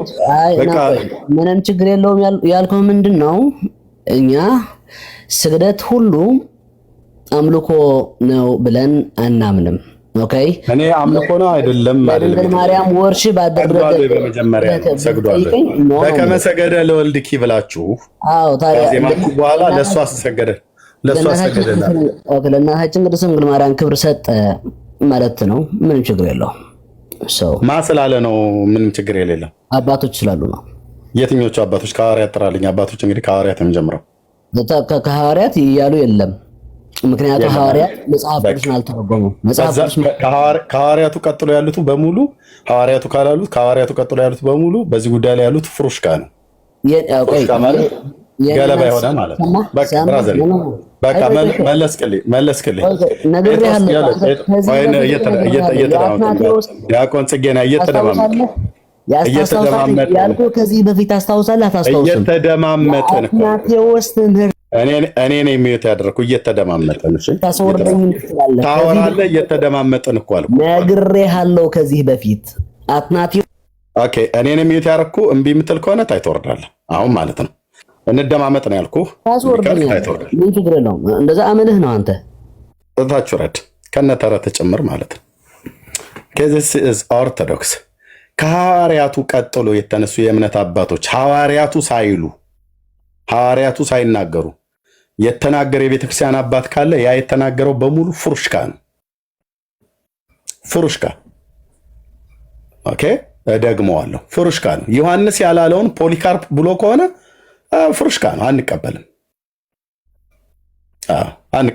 በቃ ዲያቆን ጽጌና የታችሁን ብራዘር ደግመህ ገዝተህ አትላክ። እንደ አንተ ስርዓት ግብረ ገብ እንኳን ሳትማር ነው ዝም ብሎ ታንሲኡ ላጻሎቲ ምናምን ነገር ብቻ የምትለው ግብረ ገብ ተማር እንጂ ሚዩት አድርግና ለአውራና ጨርሼ ልስጠስ ብዬ ስልህ ብቅ ጥልቅ ትላለህ። ኦኬ ምንድነው የቤተ ክርስቲያን አባቶች ብለህ ካልክ ከሐዋርያቱ ትጀምራለህ። ከሐዋርያት ማን ነበረ ዮሐንስ በማህፀን ውስጥ ሆኖ ለማርያም ሰገደ ብሎ ያለ? የለ። ከሌለስ ቅዱስ አትናቴዎስ ብለህ ብትል እዛው ዳርያስ ትባላለህ። ዳርያስ ትባላለህ። ጴጥሮስ ያላለውን አትናቴዎስ ኬት አምጥቶ ነው የሚናገረው? ማቴዎስ ያልጻፈውን ኬት አምጥቶ ነው ዮሐንስ አፈወርቅ የሚናገረው? ከተናገረ በቃ የአትናቴዎስ ተራ ወሬ ነው ማለት ነው። ኦኬ ፍሩሽካ የሆነ ወሬ ማለት ነው። መረጃ አልቦ የሆነ ወሬ።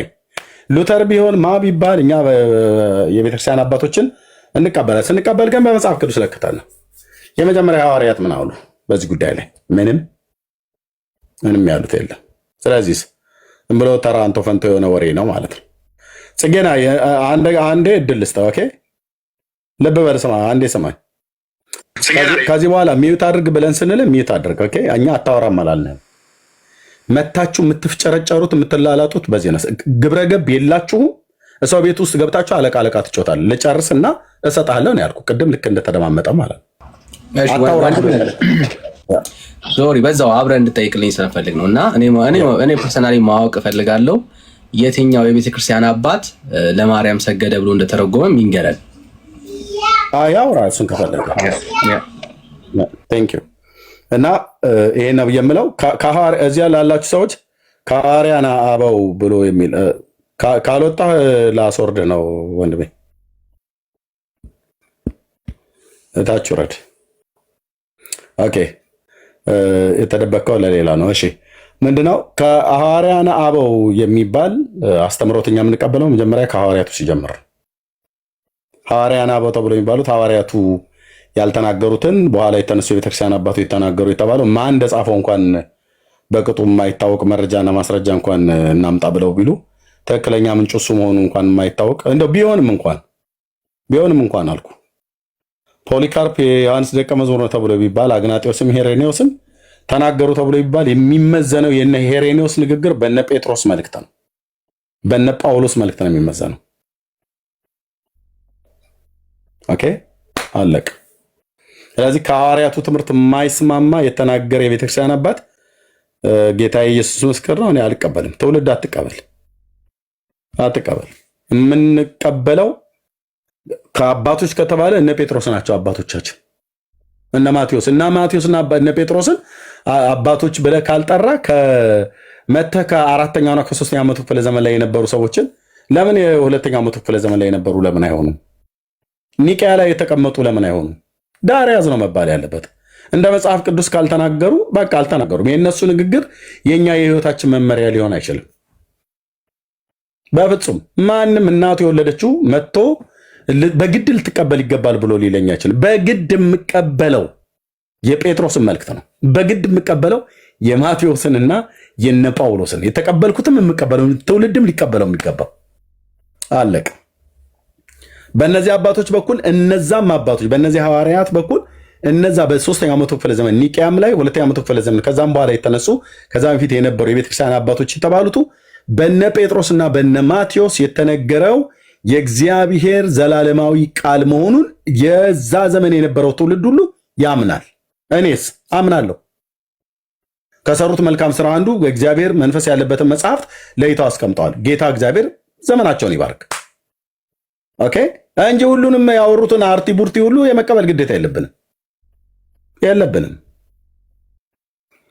አግናጤዎስ ተኛለህ እንደ መጣ ከጴጥሮስ ጀምር እንጂ ማቴዎስ በለ ከእነሱ ጀምር። የፖሊካርፕ ንግግር ከዮሐንስ ጋር የማይገናኝ ከሆነ ዳርያዝ ነው መባል ያለበት። ዳርያዝ አይ ፖሊካርፕ እንደዚህ ብለው ዞር በል እባክህ ብራዘር። እኔ እግዚአብሔር የጠራው ታላቁ ሐዋርያ የዘብዴዎስ ልጅ ዮሐንስ 5 መጽሐፍ የጻፈው የእሱ ደቀ መዝሙር ስለሆነ የእሱን ደቀ መዝሙር ሙሉ በሙሉ እንደ መለኮት ቃል ስልጣን ሰማው ብሎ ያለኝ እግዚአብሔር የለም። በቀደሙት ሐዋርያት የተጻፈውን ቃል አስቡ ነው ያለው ይሁዳ በመልእክቱ ላይ አለቅ። በሙሴ ሕግና በነቢያት በመዝሙራት የተጻፈው ነው ብሉይ ኪዳን የምቀበለው አለቅ። በሁላችን ጌታ በኢየሱስ ክርስቶስ የተሰበከውን ወንጌል እና በቅዱሳት ሐዋርያት የተጻፈውን የእግዚአብሔር መንፈስ ያለበትን መጽሐፍት ነው የምንቀበለው። ከዛ ውጭ ፖሊካርፕ የሰጠውን ኮሜንታሪ እሱን እንደ መለኮት ቃል አድርገህ ተቀበል ብለህ ካልከኝ በእውነት ስቅብሃለሁ። ይህም ትውልድ እንዲስቅብህ ነው የማደርገው። አንተ ትውልድ ጳውሎስ የተናገረውን ስማ፣ ኢየሱስ ክርስቶስ ያለውን ስማ፣ የብሉይ ኪዳን ነቢያት ያሉትን ስሙ፣ እነ ጴጥሮስ ያሉትን ስሙ። ከዛ በኋላ የቤተክርስቲያን አባቶች እንደ እግዚአብሔር ቃል ትክክል ነው ብለው ያመኑትን እሱንም እንቀበለዋለን። ማንቀበለዋለን። የጴጥሮስን ይሄኛውን ተቀብዬ አንደኛውን ጴጥሮስ መልእክት እቀበላለሁ ሁለተኛውን አልቀበልም ብለኝ ማለት መብት የለህም፣ እኔም የለኝም፣ ማንም የለው እና ይሄ ነው ብለን ምለው። ያው ቀጥሎ የሚጠይቀውን ጥያቄ ስለሚያውቅ ነው። ገና ማይክ ስከፍት ዲያቆን ጽጌ ናይ ታንሲኡ ላጻሎቲ ይበል አንተ እዛ። ኦኬ ከዚህ ያለፈ ሙያ የላችሁ እንጂ ቀጥሎ ያለውን ጥያቄ አትመልሰው። የራሳችሁ መጽሐፍት ነው። ዮሐንስ በማኅፀን ሳለ ለማርያም ሰገደ ብሎ የሚል ቅጥፈት የተናገረው አንዱ ድርሳነ ዮሐንስ ነው። ማነው? ገድለ ዮሐንስ መጥምቅ። እና እንደዚህ አይነት ነገር ተው። ደግሞ ሚት አርጉ ስትባሉ ብታረጉ ጥሩ መሆን እንደ አጋር ያረጋችኋል። ትገቡና ሰው ቤት አጋር ባሪያ ናት። ሳራ ቤት ግን ገብታ እንደመቤት ታረጋት ልቆጣጠረዋለች። አንድ ቀን ከባሌ ጋር ተኝ ብላ ባሏ ብብት ስር ወስዳ አሮጊቷ ብታስቀምጥ ተው እንጂ ወንድምዬ፣ ቤቱ ስርዓት አለው። ባሪያይቱ እንደመቤቲቱ ያረጋታል እንደሚባለው እንደዛ ያደርጋችሁ እዚህ ስትመጡ ለማለት ነው። ያው ቴንኪ ወንድምነት፣ ቀጥል። ቴንኪ